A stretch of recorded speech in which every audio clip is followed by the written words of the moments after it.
अभी अभी हारी हुई रकम वापस जीत सकते हैं।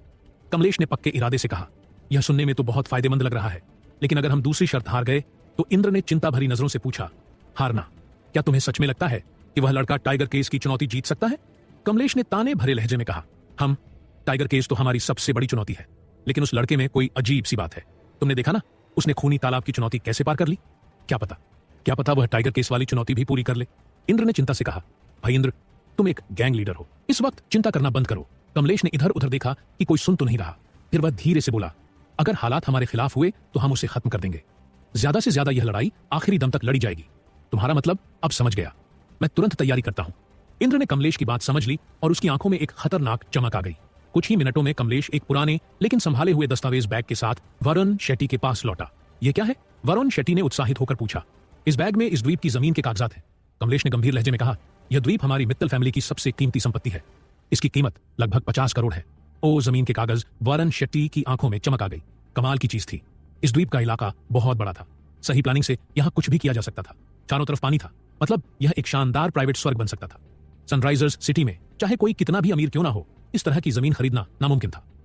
वरुण शेट्टी को अंदाजा नहीं था कि कमलेश इस जमीन के कागज को शर्त के लिए दांव पर लगा देगा। यह तो सोने पर सुहागा था। वरुण शेट्टी इस वक्त बहुत खुश था। अगर कमलेश जमीन के कागज नहीं निकालता तो वरुण शेट्टी को यह द्वीप कभी नहीं मिलता। भले ही वह कमलेश को मार भी देता, लेकिन अब अगर वह कमलेश को इस शर्त में हरा देता तो 600 लोगों के सामने यह जमीन उसकी हो जाती। सरकार भी इसमें दखल नहीं दे सकती थी और ना ही कमलेश का कोई और रिश्तेदार।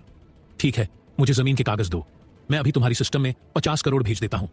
वरुण शेट्टी के बैंक अकाउंट में पहले से ही ढेर सारा पैसा था, इसलिए उसने बिना किसी झिझक के कह दिया, तुम सच में मुझे इतना बेवकूफ समझते हो? मैं तुम्हें जमीन के कागज नहीं देने वाला। कमलेश गुस्से से चिल्लाया, तो क्या तुम्हें लगता है कि मैं बेवकूफ हूं? वरुण शेट्टी हंसा और बोला, इस वक्त कागज तुम्हारे पास है और मेरा पैसा तुम्हारी सिस्टम में जा रहा है। अगर तुम वादा तोड़ दो तो मैं कहां शिकायत करूं? वरुण शेट्टी ने कंधे उचकाए और शरारती अंदाज में हंसते हुए कहा, अगर तुम मेरी बात नहीं मानते तो मैं यह शर्त नहीं लगाऊंगा। वैसे भी मैंने आज 20 करोड़ कमा लिए हैं, मैं काफी खुश हूं, तो अब मैं चला। रुको वहीं। कमलेश का चेहरा गुस्से से लाल हो गया। अगर वरुण शेट्टी इस आखिरी शर्त से पीछे हट जाता तो उसकी पूरी योजना धरी की धरी रह जाती। इस वक्त वरुण शेट्टी के पास पूरा फायदा था। मजबूर होकर कमलेश को उसकी शर्त माननी पड़ी। ठीक है, तुम जमीन के कागज रख सकते हो, लेकिन ध्यान रखना, इसे फाड़ना मत। कमलेश ने घबरा कर कहा, बहुत बकवास कर रहे हो, जल्दी दो मुझे। वरुण शेट्टी ने झपट कर बैग ले लिया और उसे कसकर पकड़ लिया। उस पल से यह जमीन अब उसकी हो गई थी। हालांकि सभी के सामने यह साबित करने के लिए कि उसने यह जमीन पूरी ईमानदारी से जीती है, उसे 50 करोड़ ट्रांसफर करने थे। भीड़ फिर से जोश में आ गई जब उन्होंने बड़ी स्क्रीन पर 50 करोड़ की रकम देखी। ओह माय गॉड, क्या यह लोग पागल हैं? पूरे 50 करोड़ की शर्त? यह यंग मैन आखिर है कौन? यह तो बहुत अमीर लगता है। मैं इससे जल रहा हूं। ब्लड रोअर कोई चिड़ियाघर का पालतू बाग नहीं है। यह असली जंगल में रहता था जब तक हमने इसे पकड़ नहीं लिया। इस बार तुम मेरी ब्लड रोअर से हार जाओगे। तुम अपने सारे कुत्ते बिल्लियों को इसके खिलाफ लड़ने भेज सकते हो, लेकिन फिर भी हार जाओगे। म्याऊं। वरुण शेट्टी के जवाब देने से पहले ही ने तिरस्कार से म्याऊं किया। यहां तक कि सीरियस को भी कमलेश की बात पसंद नहीं आई।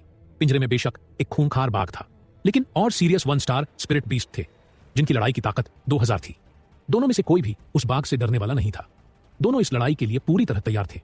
कहो, तुम दोनों में से कौन मेरी ब्लड रोअर के हाथों मरने को तैयार है? कमलेश ने और सीरियस को ठंडी नजरों से देखा। उसके लिए यह मायने नहीं रखता था, क्योंकि उसकी नजर में दोनों ही ब्लड रोअर के हाथों मारे जाने वाले थे। चकी इस बात से बुरी तरह चिढ़ गया। उसने कमलेश को गंदी गालियां देते हुए कहा, यह कमीना बहुत अकड़ दिखा रहा है। मैं जाऊंगा। देखो कैसे मैं तुम्हारे इस बेवकूफ बाग की धज्जियां उड़ाता हूं। मैं दिखाऊंगा कि असली जंगल का राजा कौन है। सीरियस भी पीछे नहीं हटना चाहता था। उसने खुद को आगे बढ़ाते हुए कहा, मैं जाऊंगा। खूनी तालाब की चुनौती में मैं कुछ नहीं कर सका, लेकिन इस बाग को हराने में मुझे पूरा यकीन है। हालांकि वरुण शेट्टी ने अपना सिर हिलाकर मना कर दिया। उसका चेहरा थोड़ा गंभीर लग रहा था। क्या हुआ? क्या वह बाघ हमसे ज्यादा ताकतवर है? समझदार था। भले ही वरुण शेट्टी ने एक भी शब्द न कहा हो, लेकिन वह उसकी मंशा को समझ गया। नामुमकिन, मुझे ब्लड रोअर की ताकत पता है। वह हमसे जरूर कमजोर होगा। जब तक कि सीरियस कुछ पलों के लिए हैरान रह गया और फिर तुरंत समझ गया, जब तक कि इसे बहुत ज्यादा नशे का इंजेक्शन न दिया गया हो। वरुण शेट्टी ने सिर हिलाकर सीरियस की बात की, पुष्टि कर दी। डींग संवर्धन शारीरिक चरण का अंतिम स्तर, स्वास्थ्य 10,800, लड़ाई की ताकत 2,800। शुक्र था कि वरुण शेट्टी ने अपनी नेत्र स्पिरिट बैटलर स्काउटर से बाघ की ताकत पहले ही देख ली थी। चक्की और सीरियस ब्लड रोअर से हार जाती। उसकी लड़ाई की ताकत उसकी सेहत से कहीं ज्यादा थी, क्योंकि नशे के इंजेक्शन ने उसे अस्थायी रूप से ताकतवर बना दिया था। वरुण शेट्टी सीरियस और को उससे लड़ने नहीं भेज सकता था। कमलेश, मैं तुमसे कुछ बात करना चाहता हूं। वरुण शेट्टी ने पूछा, क्या बात करनी है? कमलेश ने भें चढ़ाई और सतर्कता से कहा, मैं तुम्हें पहले ही बता देता हूं, इस शर्त से पीछे हटने की तुम्हें इजाजत नहीं है, लेकिन हां, तुम हार मान सकते हो। चिंता मत करो, मैं इस शर्त से पीछे नहीं हटने वाला। मैं बस यह पूछना चाहता हूं कि क्या कोई इंसान ब्लड रोअर से मुकाबला कर सकता है? और सीरियस की जगह इंसान कमलेश चौंक गया और होंठ बिचका लिए। इंसानों को इस चुनौती में भाग लेने की इजाजत तो है, लेकिन कौन इतना बेवकूफ होगा कि ब्लड रोअर से लड़ने जाए जब तक कि वह पागल ना हो। ठीक है, मुझे खुशी है कि इंसान इस चुनौती में हिस्सा ले सकते हैं। वरुण शेट्टी ने सिर हिलाया और को सीरियस के सिर पर बैठा दिया। तुमने यह क्यों पूछा? क्या तुम कमलेश ने वरुण शेट्टी की हरकतें देखी और उसका चेहरा पूरी तरह से हैरानी में बदल गया? क्या बकवास, मजाक कर रहे हो? तुम सच में टाइगर केस में जाना चाहते हो और खुद चुनौती पूरी करना चाहते हो? कमलेश की आंखें हैरानी से इतनी बड़ी हो गईं कि बैल की आंखों जितनी लग रही थी। वह इस पर यकीन नहीं कर पा रहा था कि वरुण शेट्टी ने उससे अभी अभी क्या कहा। पिंजरे के अंदर का जीव एक जंगली बाघ था। इस वक्त माया और चित्रा अद्विका को आंखें फाड़ कर देख रही थी। क्या वह अविनाश नहीं है, लोहानी खानदान का छोटा वारिस? हाँ, वही है। मैंने सुना है कि दिव्य सरोवर से उसे जो अंडा मिला था उससे सिर्फ एक मामूली इल्ली निकली है। सही सुना तुमने। एक वक्त था जब इस धुरंधर को सरोवर से सबसे पहले जवाब मिला था और इसने सबसे पहले अपना जन्मजात साथी पाया था। किसे पता था कि जिसे सब चमत्कार मान रहे थे वह कुछ दिनों बाद एक मामूली इल्ली निकलेगी। लोहानी परिवार की तो नाक ही कट गई इस बार। सिर्फ इतना ही नहीं, सुना है परिवार वाले उससे बहुत नाराज हैं। अब खानदान में अविनाश की साख मिट्टी में मिल गई है। कुछ बड़े बुजुर्ग तो यहाँ तक कह रहे हैं कि उस इल्ली को पालने में जो कीमती अमृत द्रव खर्च हुआ है वह अविनाश से वापस वसूला जाए। पल भर में अर्श से फर्श पर आ गया बेचारा। सही कहा, किस्मत का खेल भी अजीब है। अविनाश बाजार की सड़क से गुजर रहा था। लोगों की उंगलियां और उनके ताने सुनकर उसका चेहरा गुस्से से काला पड़ता जा रहा था। उसकी आंखों में जैसे अंगारे दहक रहे थे। उसने मन ही मन बुदबुदाते हुए कहा, तुम लोग जानते ही क्या हो। अविनाश इस साल 15 साल का हुआ है और वह इस दुनिया के लिए एक अजनबी है, एक ऐसा इंसान जिसने दूसरी दुनिया से यहाँ जन्म लिया है। यह दिव्य पशु लोक एक जादुई महाद्वीप है जहाँ इंसान और दिव्य प्राणी एक दूसरे के साथ गठबंधन करके रहते हैं ताकि बाहरी दुनिया के राक्षसों का सामना कर सके। यहाँ हर बच्चा जब 12 साल का होता है तो वह एक विशेष विधि से दिव्य सरोवर नाम की एक रहस्यमयी जगह से संपर्क साधता है। वहां से उसे अपने जीवन का सबसे महत्वपूर्ण और इकलौता जन्मजात अंडा मिलता है। इसके बाद अपनी मानसिक शक्ति और विशेष अमृत द्रव की मदद से उस अंडे को सींचा और पाला जाता है ताकि वह फूट कर बाहर आ सके। 3 साल पहले मुसाफिरपुर शहर में जब सरोवर से संपर्क साधने की प्रक्रिया शुरू हुई तो अविनाश वह पहला लड़का था जिसे तुरंत जवाब मिला। शायद दूसरी दुनिया से आने के कारण उसकी मानसिक शक्ति आम बच्चों से कहीं ज्यादा तेज थी। दुनिया की नजर में जो जितनी जल्दी सरोवर से संपर्क साधता है वह उतना ही बड़ा प्रतिभाशाली माना जाता है। उस समय मुसाफिरपुर के सबसे बड़े और रसूखदार लोहानी परिवार में जश्न का माहौल था। उन्हें लगा कि उनके खानदान से एक ऐसा महायोद्धा निकलेगा जो उनके नाम को अमर कर देगा। नतीजा यह हुआ कि पिछले 3 सालों में अविनाश पर संसाधनों की बारिश कर दी गई। उसे दिए जाने वाले अमृत द्रव की मात्रा परिवार के बाकी बच्चों से 3 गुना ज्यादा थी। यह कोई छोटी बात नहीं थी। अमृत द्रव बहुत कीमती होता है जो किसी भी जीव के विकास को कई गुना बढ़ा देता है। कुछ ऊंचे दर्जे के द्रव तो जन्मजात साथी की किस्मत तक बदल सकते थे। खैर, लोहानी परिवार या पूरे मुसाफिरपुर के पास इतने ऊंचे दर्जे के खजाने नहीं थे। ऐसी चीजें शायद सिर्फ दक्षिण स्वर्गलोक जैसे बड़े राज्यों में ही मिल सकती थीं। 3 साल तक अपनी मानसिक शक्ति और अमृत द्रव से सींचने के बाद 3 दिन पहले वह अंडा आखिरकार फूटा।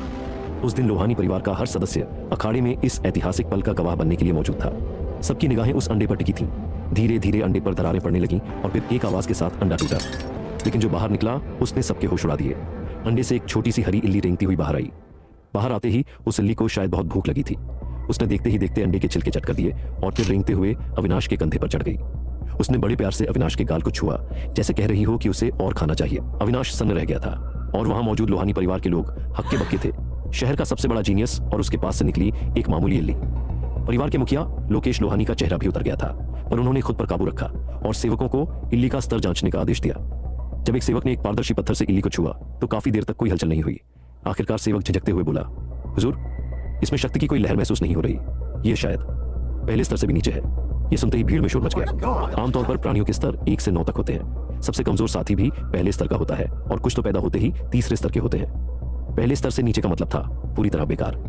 अब यह पक्का हो गया था कि वह इल्ली सिर्फ एक इल्ली ही थी।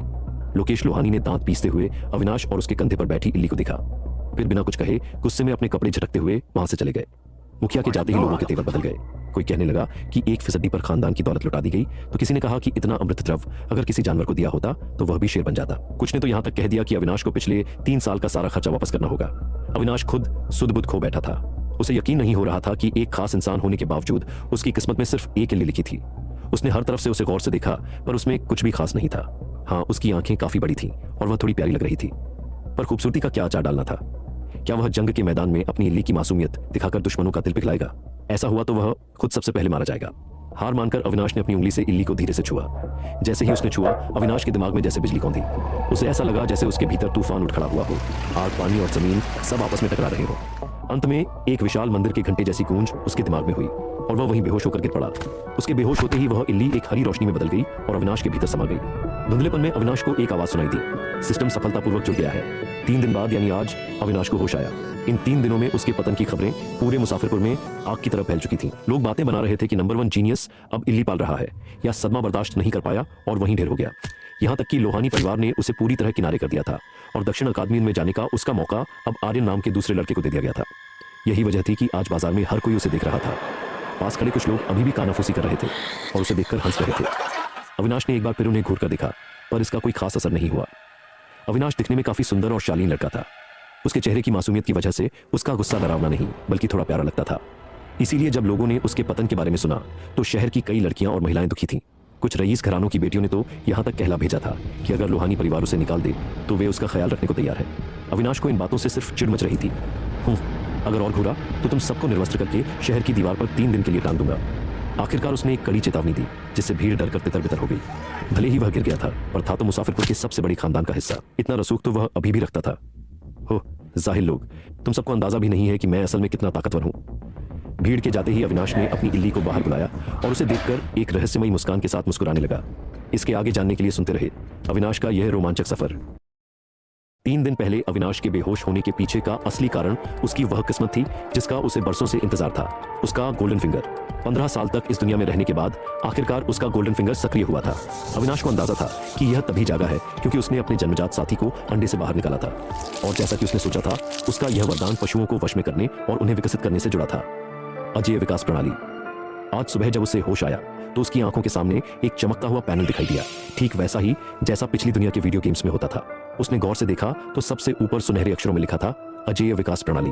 कुछ देर तक इस प्रणाली को समझने के बाद वह अचानक जोर जोर से हंसने लगा। बाहर खड़ी नौकरानियों को लगा कि उनका गिरा हुआ जीनियस अब सच में पागल हो गया है, लेकिन अविनाश पागल नहीं था। उसकी आंखों में एक नई चमक थी जब उसने अपने सामने खुले सिस्टम पैनल को देखा।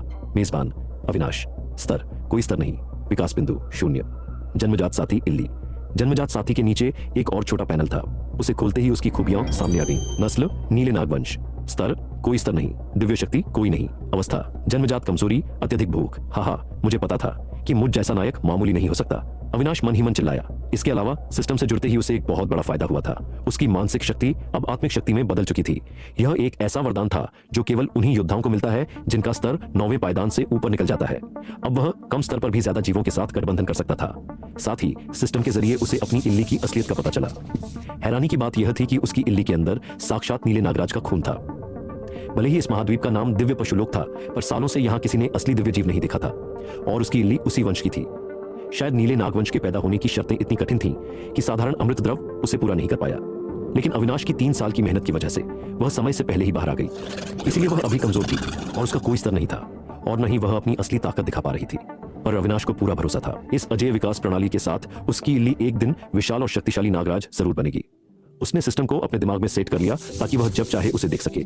उसने इल्ली को अपनी हथेली पर उठाया और सहलाते हुए कहा, चिंता मत कर, मैं तुझे बहुत जल्द बड़ा और ताकतवर बना दूंगा। इल्ली शायद उसकी बात समझ गई थी क्योंकि उसने अपने नन्हे एंटीना से अविनाश की हथेली को छुआ। अब से हम दोनों मिलकर इस दुनिया के शिखर पर पहुंचेंगे। अविनाश का सीना गर्व से चौड़ा हो गया।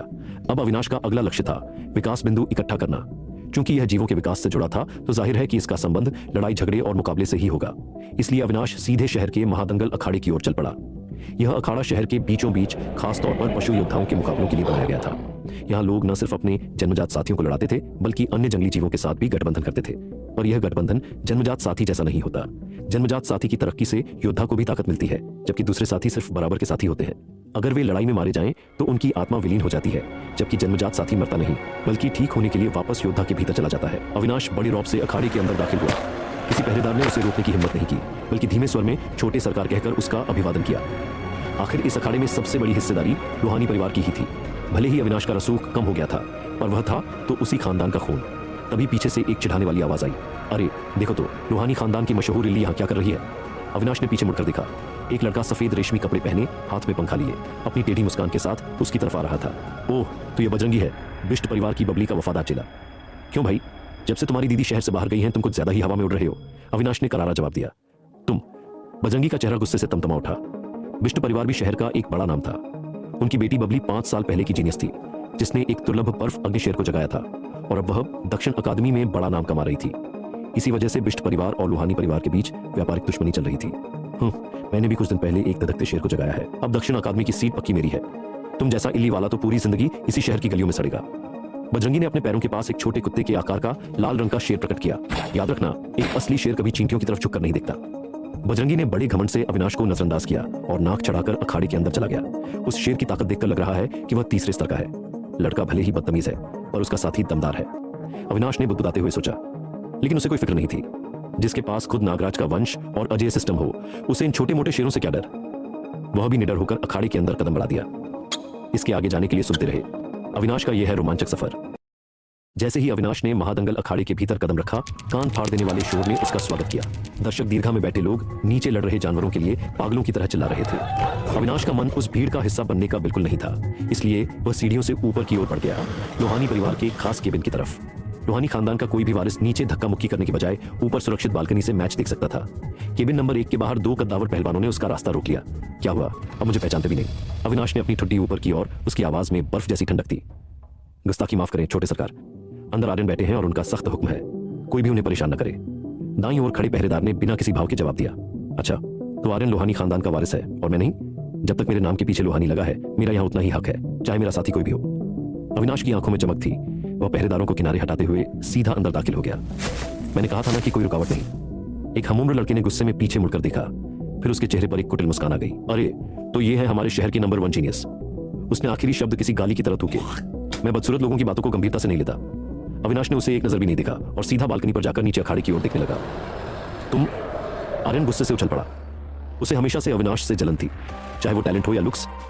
अब जब टैलेंट चला गया तो क्या सिर्फ शक्ल बची है? आर्यन खुद बुरा नहीं दिखता था, पर अविनाश के सामने वह सच में फीका लगता था। उससे से पटने ही वाला था कि उसे याद आया कि यह गिरा हुआ जीनियस अब उसकी बराबरी का नहीं है। वह ठहाका मारकर हंसने लगा और अविनाश के पास जाकर खड़ा हो गया। तुम बस जबान ही चला सकते हो। मेरा जन्मजात साथी नील चंद्र भेड़िया है, जो पैदा होते ही तीसरे स्तर का था। दक्षिण अकादमी की तुम्हारी सीट अब मेरी हो चुकी है। अच्छा, अविनाश की आवाज में बोरियत थी। आर्यन ने नाक सिकोड़ी और नीचे मैच देखने लगा। 15 साल के अविनाश के लिए आर्यन सिर्फ एक नासमझ बच्चा था। वह यहां आर्यन से उलझने नहीं, बल्कि अपने विकास बिंदु का रहस्य सुलझाने आया था। उसने फुर्ती से एक हाथ की मुद्रा बनाई।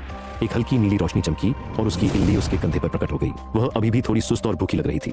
उसे नजरअंदाज करते हुए अविनाश ने नीचे अखाड़े पर ध्यान लगाया। मैदान की रेत पर एक विशाल भेड़िया और एक धड़कता हुआ शेर आमने सामने थे, लोहानी और बिष्ट खानदान के पारंपरिक साथी। लोहानी परिवार के एक चेले ने अपनी मानसिक शक्ति का संचार किया और हवा में एक जादुई चक्र बनाया ताकि अपने भेड़िए की ताकत बढ़ा सके। भेड़िया दहाड़ा, उसकी शक्ति बढ़ी और उसने शेर पर छलांग लगा दी। दूसरी तरफ शेर ने अपने मालिक के इशारे पर अपनी दिव्य शक्ति का इस्तेमाल किया। अग्नि के गोले, 3 बड़े बड़े आग के गोले भेड़िए की तरफ लपके। सिर लोहे का, पसलियां तांबे की और कमर मिट्टी की। लोहानी चेले ने चिल्लाकर निर्देश दिया। आखिरी पल में भेड़िया मुड़ा। आग के गोले उसकी जांघ से टकराए। जलन बर्दाश्त करते हुए भेड़िए ने शेर के चेहरे पर जोरदार पंजा मारा। दर्द भरी दहाड़ के साथ शेर अखाड़े की दीवार से जा टकराया। मैं हार मानता हूं। बिष्ट परिवार के चेले ने घबराकर हाथ हिलाया और अपने जख्मी शेर को देखने भागा। रेफरी ने जैसे ही विजेता का नाम पुकारा, दर्शकों में शोर मच गया। देखा, बिष्ट खानदान वाले हमारे लोहानी वीरों का मुकाबला नहीं कर सकते। आर्यन ने डींगे मारी। यही बात जरा बबली के सामने कहना जब तुम दक्षिण अकादमी पहुंचोगे। अविनाश ने उसकी हवा निकाल दी। आर्यन का चेहरा उतर गया। प्रवेश परीक्षा में बबली ने शहर के हर महारथी को धूल चटाई थी और पहला स्थान हासिल किया था। तुम उसकी तरफदारी क्यों कर रहे हो? आर्यन चिढ़ा। बबली पिछले 2 साल से वहां पढ़ रही है और वहां की स्टार है। अपनी ये बहादुरी उसके सामने दिखाना। अविनाश ने उसे एक तिरछी नजर से देखा और केबिन से बाहर निकल गया। तुम तो वैसे भी कहीं नहीं जा रहे, तो दफा हो जाओ। आर्यन पीछे से चिल्लाया। हालांकि वह खुद बबली का नाम सुनकर अंदर से कांपता था। शोर भरे अखाड़े से बाहर निकलते हुए अविनाश के माथे पर सिलवटें थीं। आखिर ये विकास बिंदु मिलेंगे कैसे? पूरे मैच के दौरान सिस्टम में कोई हलचल नहीं हुई थी। क्या उसे खुद अखाड़े में उतरना होगा? पर उसकी इल्ली तो अभी बहुत छोटी थी। एक फूंक मारो तो उड़ जाए। उफ, सिर दर्द है। उसने अपना माथा रगड़ा। जन्मजात साथी, मुकाबला, जीत, हार मानना, हार मानना। आखिरी शब्द ने उसके दिमाग में बत्ती जला दी। हार मानना, हाँ यही रास्ता है। उसने तालियां बजाई। उसकी आंखें चमक उठी। हा। एक दूसरे को हैरानी से देखा। क्या छोटे सरकार सदमे की वजह से अपना मानसिक संतुलन खो बैठे हैं? क्या आप जानना चाहते हैं कि अविनाश का प्लान क्या है? अगला एपिसोड जरूर सुनें। अविनाश महादंगल अखाड़े से बाहर निकला और गेट पर खड़ा होकर सड़क की हलचल देखते हुए गहरी सोच में डूब गया। मुझे अपना प्रयोग किस पर करना चाहिए? वह अपनी ठुड्डी सहलाते हुए सोचने लगा। भीड़ पास से गुजर रही थी और उसे कोई सही जरिया नहीं मिल रहा था। तभी अखाड़ा खाली होने लगा। मैच देख रहे सट्टेबाज और आम लोग बाहर निकलने लगे। किसी का चेहरा उतरा हुआ था, किसी की आंखों में आंसू थे, तो किसी की जेब पूरी तरह खाली हो चुकी थी। अविनाश ने उन हताश लोगों को धीरे धीरे गुजरते देखा। अरे, ये तो एकदम सही लोग हैं। वह मन ही मन बुदबुदाया। वह फुर्ती से आगे बढ़ा और उनका रास्ता रोक लिया। कौन है बे? गुस्से से भरे उस समूह ने गालियां देना शुरू कर दिया। कुछ तो उसे मारने के लिए अपनी आस्तीनें चढ़ाने लगे। पर जैसे ही उन्होंने देखा कि सामने कौन खड़ा है, उनके तेवर ढीले पड़ गए। लोहानी परिवार का अविनाश भले ही उसकी साख गिर गई थी, पर वह इतना भी मामूली नहीं था कि आम आदमी उससे पंगा ले सके। सबसे ज्यादा चिल्लाने वाला आदमी पसीने पसीने होकर माफी मांगने लगा। छोटे सरकार, गलती हो गई। माफ कर दीजिए। अविनाश मुस्कुराया और हाथ हिलाकर उसे शांत किया। कोई बात नहीं, मुझे तुम लोगों से एक मदद चाहिए। वे सब एक दूसरे का मुंह ताकने लगे। भला वे छोटे सरकार की क्या मदद कर सकते थे? अविनाश ने उन्हें एक तरफ इशारा किया ताकि वे गेट का रास्ता न रोकें। वे डरे सहमे उसकी तरफ देखने लगे। अविनाश ने अपनी इल्ली को हथेली पर बुलाया और मुस्कुराते हुए बोला, अपने अपने जन्मजात साथियों को बाहर निकालो। जैसा मैं कहूं वैसा करो और तुम सबको बदले में एक एक सफेद रत्न मिलेगा। वहां सन्नाटा छा गया। फिर सबके मुंह खुले के खुले रह गए। एक सफेद रत्न अगर समझदारी से खर्च किया जाए तो 1 महीने के खाने के लिए काफी था। उन्हें इस बात की परवाह नहीं थी कि वह क्या चाहता है। उन्हें पता था कि अविनाश जैसा रईस खानदान का लड़का उनके जैसे छोटे स्तर के लोगों से क्या ही छीनेगा। वह बस उनके साथियों को बाहर निकलते देखना चाहता था। जान का कोई खतरा नहीं था। ज्यादा से ज्यादा उनके जीव थककर वापस उनके भीतर चले जाते। वे सब पहले नंबर पर आने के लिए एक दूसरे को धक्का देने लगे। अविनाश पीछे हटा और उन्हें लाइन में लगने का आदेश दिया। साथ ही धमकी भी दी कि अगर धक्का मुक्की की तो सौदा रद्द कर देगा। उसने अखाड़े के पहरेदारों को भी इशारा कर दिया ताकि अगर बात बिगड़े तो वे संभाल सके। पहरेदारों के आने से पहले ही भीड़ आज्ञाकारी बच्चों की तरह लाइन में लग गई। सबकी आंखें अविनाश पर टिकी थीं। अविनाश ने मन ही मन सिर हिलाया। पैसा कितनी जल्दी अनुशासन सिखा देता है। अपनी इल्ली को गोद में लिए वह लाइन के पहले लड़के के पास पहुंचा। लड़के ने एक सफेद रोशनी के साथ अपने साथी को बुलाया। एक सफेद खरगोश जो जमीन पर बैठ गया। उसकी लाल आंखें थकी हुई दिख रही थीं। इसे ऊपर उठाओ। लड़के ने खरगोश को उठाया और अपनी हथेली अविनाश की हथेली के बराबर ले आया। कौन सा लेवल है? 5वां। आगे बढ़ने के लिए न तो काबिलियत है और न ही संसाधन। लड़के की आवाज में उदासी थी। इस महाद्वीप पर यह आम बात थी। साधारण लोगों के साथी एक जगह आकर रुक जाते थे और आगे बढ़ने के लिए उनके पास साधन नहीं होते थे। मेरा जन्मजात साथी लेवल 0 की इल्ली है। मेरे खानदान ने मेरा खर्चा काट दिया है, फिर भी मैं कोशिश कर रहा हूं। तुम तो अभी जवान हो, तुम हार क्यों मान रहे हो? अविनाश ने उसे ठंडी नजरों से देखा। आप। लड़का कुछ बोलने ही वाला था कि रुक गया और सिर झुका। एक खानदानी रईस बच्चा हमारी मुश्किलों को क्या खाक समझेगा? उसने मन ही मन सोचा, शायद मैं तुम्हारी मुश्किलें न समझूं, पर मैं यह जानता हूं कि जुए में पैसे बर्बाद करने से कुछ नहीं होगा। उस पैसे का इस्तेमाल खुद को बेहतर बनाने में करो। अगर तुम्हारे साथी में आगे बढ़ने की क्षमता नहीं है तो उसकी खूबियों को पहचानो और नई कलाएं सिखाओ। शायद वह तब आगे बढ़ जाए। अविनाश की बातों ने पूरी। बलवान कुछ कदम चला, फिर अचानक पीछे मुड़कर एक शानदार मुस्कान के साथ बोला, हमेशा से एक जीनियस रहे हो, पहले भी, आज भी और कल भी। भाग यहां से। अविनाश ने फिर लात उठाने का नाटक किया और बलवान हंसता हुआ भाग गया। कमीना कहीं का। अविनाश ने अपनी आंख का कोना पोंछा और मुस्कुराने लगा। वह वापस मुड़ने ही वाला था कि वह खरगोश। युवक जोर से चिल्लाया। अविनाश हक्का बक्का रह गया। ये क्या कर रहे हो? मैं आपसे विनती करता हूं, मुझे अपना सेवक बना लीजिए। मैं अब ऐसी बेमकसद जिंदगी नहीं जीना चाहता। युवक की आंखों में एक अजीब सा दृढ़ निश्चय था। अविनाश ने काफी देर तक उसे देखा, फिर ठंडे स्वर में बोला, सोच लो, मेरी खुद की हालत अभी खराब है। खानदान ने मुझे छोड़ दिया है। मेरे साथ रहे तो शायद मैं तुझे कुछ न दे पाऊं। मैंने फैसला कर लिया है, बस आपके पीछे चलना चाहता हूं, कृपया मना मत कीजिए। अविनाश की बातों ने तो उसे जगाया ही था, पर बलवान के प्रति उसकी दया ने युवक का दिल जीत लिया था। उसे लगा कि अविनाश के साथ रहने से उसकी जिंदगी संवर सकती है। ठीक है, खड़े हो जाओ। अगर मेरे साथ रहना है तो पहला नियम याद रखना। अविनाश का स्वर गंभीर हो गया। आज के बाद अपने माता पिता और बड़ों के अलावा तुम किसी के सामने घुटने नहीं टेकोगे। यह जमीन और आसमान भी तुम्हें झुका न सके। ये शब्द सुनकर वहां खड़े पहरेदारों के भी रोंगटे खड़े हो गए। कितना अहंकार और कितना आत्मविश्वास था इस लड़के में, जैसे पूरी दुनिया को अपनी उंगली पर नचाने का दम रखता हो। जी हुजूर। युवक ने अपने झटके को संभाला और खड़ा होकर झुककर सलाम किया। अपना परिचय दो। हुजूर, मेरा नाम शेरू है। मैं 22 साल का हूँ। मेरा साथी यह सफेद खरगोश है और इसका लेवल 5 है। परिवार में मैं अकेला ही हूँ। शेरू ने खरगोश को बाहों में भरते हुए कहा। इसका लेवल 5 पर कब से अटका हुआ है? अविनाश ने उत्सुकता से खरगोश को देखा। लेवल 5 किसी भी जीव के लिए पहली बड़ी चुनौती होती है, क्योंकि इसके बाद ही उसे अपनी पहली असली दिव्य शक्ति मिलती है। शेरू की आवाज में कड़वाहट थी। 4 साल से, पूरे 4 साल। पैदा होते ही यह लेवल 1 का था और 3 साल में 5 तक पहुंच गया, पर उसके बाद जैसे पत्थर हो गया। मैंने अपना सब कुछ लगा दिया, पर यह आगे नहीं बढ़ा। अविनाश उलझन में था। अगर कोई जीव 3 साल में लेवल 5 पहुंच जाए तो वह कमजोर तो नहीं हो सकता, फिर यह अटक क्यों गया? क्या मैं तुम्हारे साथी को करीब से देख सकता हूं? अविनाश ने पूछा। जरूर हुजूर। शेरू ने नन्हे खरगोश को आगे कर दिया। जैसे ही अविनाश ने उसे छुआ, उसके दिमाग में सिस्टम का पैनल खुल गया। जैसे ही उसने खरगोश की खूबियों को पढ़ा, उसकी आंखें फटी की फटी रह गईं। ये तो, क्या अविनाश को शेरू के खरगोश में कुछ खास दिखा? क्या आप अगला अध्याय सुनना चाहेंगे? अविनाश ठिठक कर रह गया। वह तो बस यह देख रहा था कि क्या अजय विकास प्रणाली दूसरों के जीवों की भी जांच कर सकती है, पर यह तो सच में कमाल कर गई। सिस्टम के दूसरे पन्ने पर उस खरगोश का पूरा कच्चा चिट्ठा खुल गया था। जैसे ही अविनाश की नजर उस पर पड़ी, वह दंग रह गया। नस्ल काल भैरव वंश, लेवल 5, जन्मजात कौशल महाभक्षण, अवस्था अभी भी भूखा है, आगे बढ़ने के लिए ऊर्जा की कमी। विशेष नोट, यह पौराणिक जीव काल भैरव का वंशज है, जो बड़ा होकर ब्रह्मांड को निगलने की शक्ति रखता है। अरे बाप रे, ये तो काल भैरव है। अविनाश के पसीने छूट गए। अपनी पिछली दुनिया की कहानियों में उसने सुना था कि यह जीव सब कुछ निगल सकता है। अविनाश ने शेरू को जलन भरी नजरों से देखा। इस बंदे की किस्मत तो गजब की थी। इसका मामूली दिखने वाला खरगोश असल में साक्षात काल भैरव का वंशज था।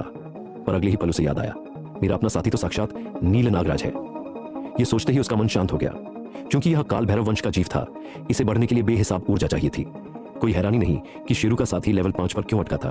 उसने बेचारे को ढंग से खिलाया ही नहीं था। यही नहीं, अविनाश ने गौर किया कि इस खरगोश ने लेवल 5 पर ही अपनी दिव्य शक्ति जागृत कर ली थी, जबकि आमतौर पर यह लेवल 6 के बाद ही होता है। थोड़ी देर सोचकर उसने पूछा, तुम्हारा यह खरगोश पागलों की तरह कब से खाने लगा है? शेरू हैरान था कि इसे कैसे पता चला, पर उसने ईमानदारी से जवाब दिया, हुजूर, जैसे ही यह लेवल 3 पर पहुंचा, इसकी भूख राक्षस जैसी हो गई। तब से मेरा सारा कमाया हुआ पैसा इसके चारे में ही जा रहा है। लेवल 3 पर शक्ति जागना, सच में यह दिव्य जीव है, अविनाश बुदबुदाया। हालांकि अब उसे बीमारी और इलाज दोनों पता थे, पर उसने अभी शेरू को कुछ नहीं बताया। उसे पहले इस लड़के की अच्छी तरह जांच परख करनी थी कि क्या वह वफादार रहेगा या नहीं। मैं घर जाकर अपने खानदान की पुरानी किताबों में देखूंगा कि ऐसे मामलों में क्या किया जाता है। उसने शेरू को भेजने के लिए बहाना बनाया। बहुत बहुत शुक्रिया छोटे सरकार, अगर आपको मेरी जरूरत हो तो मैं शहर के पश्चिमी हिस्से में सफेद गली में मिलूंगा। शेरू का चेहरा कृतज्ञता से भर गया। उसे लगा कि अविनाश जैसा बड़े खानदान का लड़का उसके लिए अपनी लाइब्रेरी में खोजबीन करेगा। यह सोचकर ही उसकी आंखों में आंसू आ गए। शेरू को अपने खरगोश के साथ जाते देख अविनाश को थोड़ी सी झिझक हुई, पर उसने उसे झटक दिया। मैं बस इलाज में थोड़ी देरी कर रहा हूं, मैंने यह नहीं कहा कि मैं मदद नहीं करूंगा। उसे शेरू को अपने साथ रखना ही था, सिर्फ एक साथी के तौर पर नहीं, बल्कि उस काल भैरव जीव की वजह से। पूरे महाद्वीप के रिकॉर्ड्स में उसने कभी ऐसे जीव का जिक्र नहीं सुना था।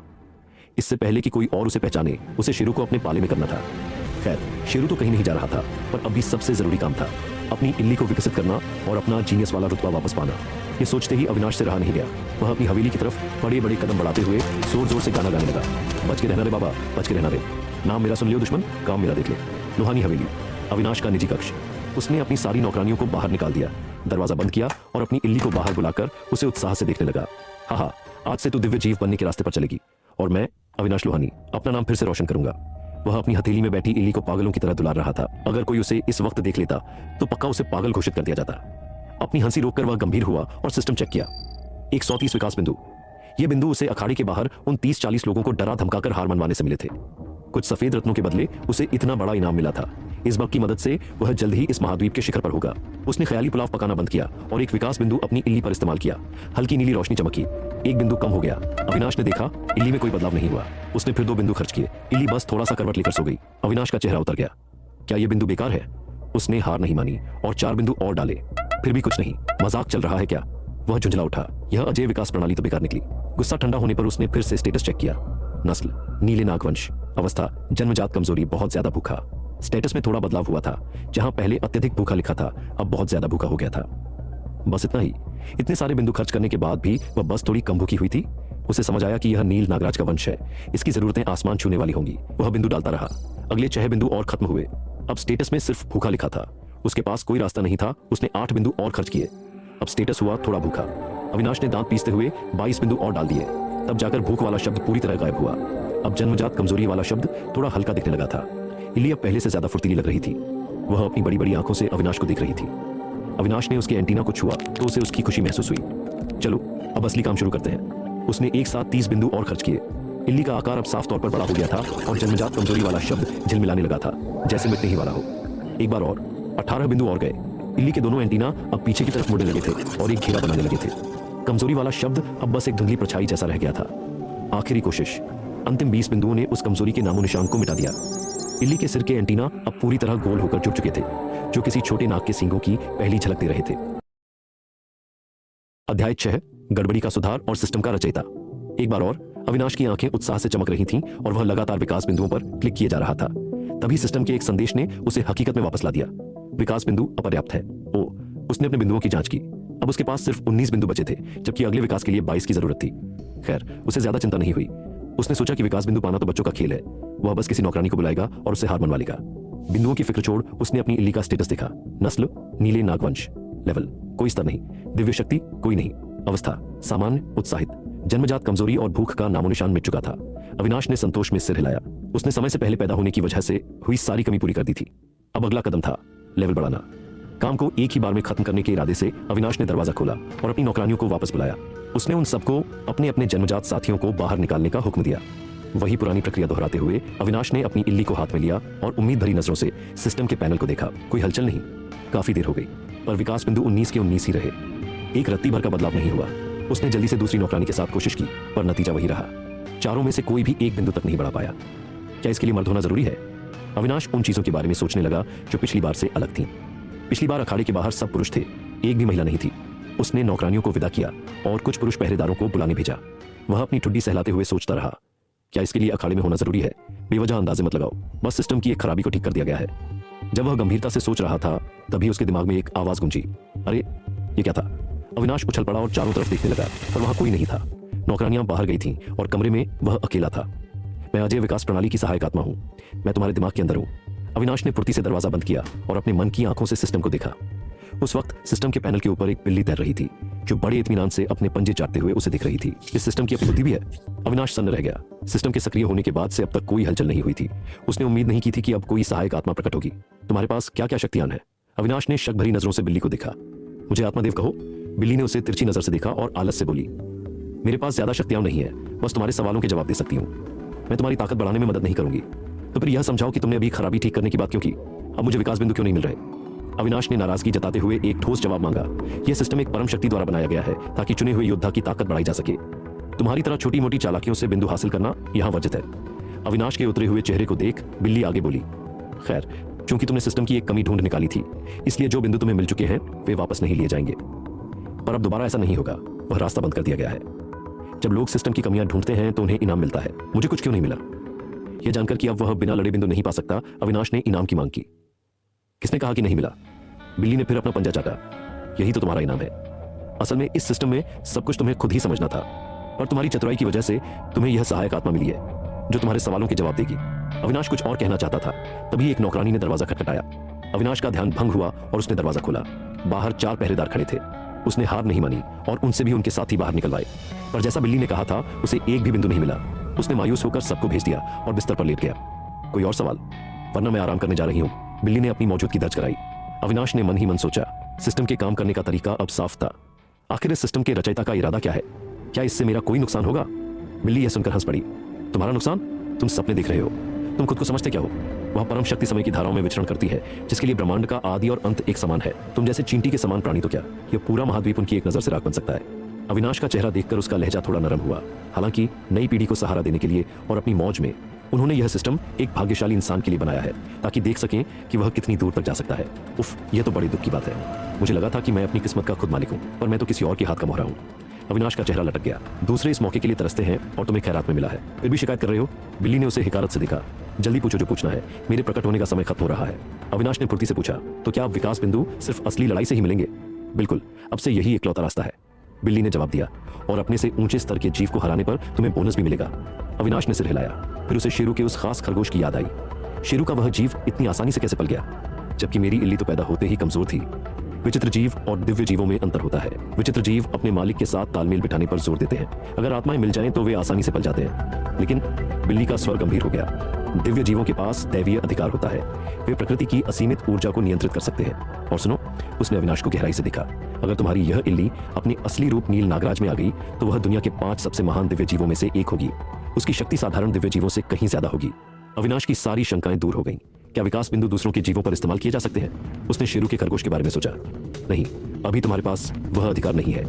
इतना कहते ही बिल्ली गायब हो गई और उसकी आवाज हवा में गूंजती रह गई। ठीक है, मुझे कोई और रास्ता ढूंढना होगा। किसी अनजान लोक में सफेद बिल्ली अचानक शून्य से प्रकट हुई। उसने अपना पंजा चाटा और बुदबुदाने लगी। इस लड़के का भाग्य तो सच में प्रबल है। इसे नील नागराज मिला है। उसने दूर तक देखा। पर्दों को चीरते हुए उसकी नजर अविनाश पर टिकी। यह अविनाश, इसका चेहरा उस परम शक्ति से इतना मिलता जुलता क्यों है? क्या अविनाश अब असली लड़ाई के लिए तैयार है?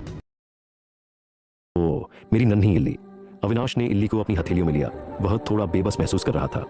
अब मैं क्या करूं? तेरी यह कमजोर हालत, अभी तक तू पहले लेवल पर भी नहीं पहुंची है, फिर तू दूसरे खूंखार जानवरों से कैसे लड़ेगी? भले ही यह भविष्य का महान नील नागराज था, पर अभी तो यह बहुत नाजुक थी। लेवल 0 पर होने के कारण इसे लेवल 1 का विरोधी भी आसानी से हरा सकता था। ऊपर से यह इल्ली के रूप में थी, कोमल और मांसल। इसके पास हमले का कोई जरिया ही नहीं था। अविनाश ने सोचा कि अगर कुछ काम नहीं आया, एक तक न पहुंचे हो, फिर अविनाश खुद जाकर उस जानवर की धुनाई करेगा और जब वह अधमरा हो जाएगा तब अपनी इल्ली को उसे हराने के लिए छोड़ देगा। पर इसमें भी एक समस्या थी। क्योंकि अविनाश की शक्ति उसके साथी से जुड़ी थी, वह खुद भी अभी लेवल 0 पर ही था। कहीं ऐसा ना हो कि छोटा जानवर ही अविनाश की धुनाई कर दे, या उससे भी बुरा उस छोटे जानवर के माँ बाप आकर अविनाश का कचरा कर दे। हालांकि उसकी मानसिक शक्ति अब आत्मिक शक्ति बन चुकी थी, पर बाजार में मिलने वाली तकनीकें सिर्फ जानवरों की शक्ति बढ़ाने के काम आती थी। दिमाग से हमला करने वाली गुप्त तकनीकें बहुत दुर्लभ थीं और मुसाफिरपुर जैसे छोटे शहर में तो नामुमकिन थी। शायद दक्षिण अकादमी में ही ऐसी कोई चीज मिल पाए। दिमाग से हमले की तकनीक। अविनाश को बुदबुदाया। उसने अपनी आत्मिक शक्ति को इल्ली के चारों ओर लपेट दिया। उस उच्च दर्जे की शक्ति का स्पर्श पाकर इल्ली का छोटा सा चेहरा और बड़ी आंखें आनंद से भर गईं। बिल्कुल किसी नशेड़ी की तरह झूम रही है। अविनाश ने चिढ़ते हुए कहा, पर उसने शक्ति देना बंद नहीं किया। उसने मेज पर रखे एक फूलदान पर अपनी शक्ति आजमाने की कोशिश की, पर शक्ति उसके ऊपर से फिसल गई। कोई असर नहीं हुआ। उफ, मुझे पक्का कोई विशेष तकनीकी चाहिए होगी। कोई और रास्ता न देख उसने हाथ खींच लिया और इल्ली को लाचारी से देखा। दक्षिण अकादमी के दाखिले का समय नजदीक आ रहा है। इस रफ्तार से मैं कैसे अपनी सीट वापस पाऊंगा? मानसिक शक्ति, आत्मिक शक्ति। अविनाश अपने सबसे बड़े हथियारों के बारे में सोचने लगा। अरे, अचानक वह उछल पड़ा। मेरी मानसिक शक्ति अब आत्मिक शक्ति बन चुकी है, जो बहुत ऊंचे दर्जे की है। इसका मतलब है कि मैं एक सहायक साथी के साथ गठबंधन कर सकता हूँ। आमतौर पर जब किसी का जन्मजात साथी लेवल 6 पर पहुंचता है, तभी उसकी मानसिक शक्ति इतनी बढ़ती है कि वह दूसरा साथी रख सके। पर अविनाश की शक्ति तो पहले ही 9वें लेवल के पार थी। वह शायद 2 साथी रख सकता था। यह सोचते ही अविनाश की आंखों में चमक आ गई। वह अपनी इल्ली को साथ लेकर और पैसों की थैली उठाकर घर से निकल पड़ा। मुसाफिरपुर पशु व्यापार बाजार, यह शहर का सबसे बड़ा बाजार था, जहां हर तरह के जादुई जानवर बिकते थे। भले ही इंसानों और जानवरों का गठबंधन था, पर जन्मजात साथी होने की वजह से इंसान ही ऊंचे पद पर थे। मुसाफिरपुर जैसे शहरों में आम जानवरों को सिर्फ इंसानों की तरक्की का जरिया माना जाता था। मुनाफे के चक्कर में लोग जंगलों से जानवरों को पकड़ कर लाते और उन्हें बेचने के लिए मायावी स्वर जैसी तकनीकों का इस्तेमाल करते, जो जानवर के दिमाग में तब तक गूंजती रहती जब तक वह हार मानकर समझौता न कर ले। अविनाश अपने कंधे पर इल्ली बिठाकर बाजार में घूमने लगा। उसका इरादा साफ था, एक शक्तिशाली सहायक साथी ढूंढना। वह उस मनों को हराएगा और अंत में अपनी इल्ली को बुलाकर विकास बिंदु बटोर लेगा। खानदान ने तो उसकी सारी मदद बंद कर दी थी, इसीलिए वह अपनी पुरानी बचत लेकर यहाँ आया था। उसके पास सबसे बड़ा हथियार था, अजय विकास प्रणाली। इसकी जांच करने वाली शक्ति से छिपे हुए हीरे को पहचान सकता था। वह एक एक करके दुकानों पर रुकता और जानवरों को छूकर उनकी जानकारी चेक करता, पर ज्यादातर जानवर मामूली और लेवल 6 से नीचे के थे। कुछ जानवर तो इतने खूंखार थे कि छूने पर काट लेते, इसलिए अविनाश ने उनसे दूरी बनाए रखी।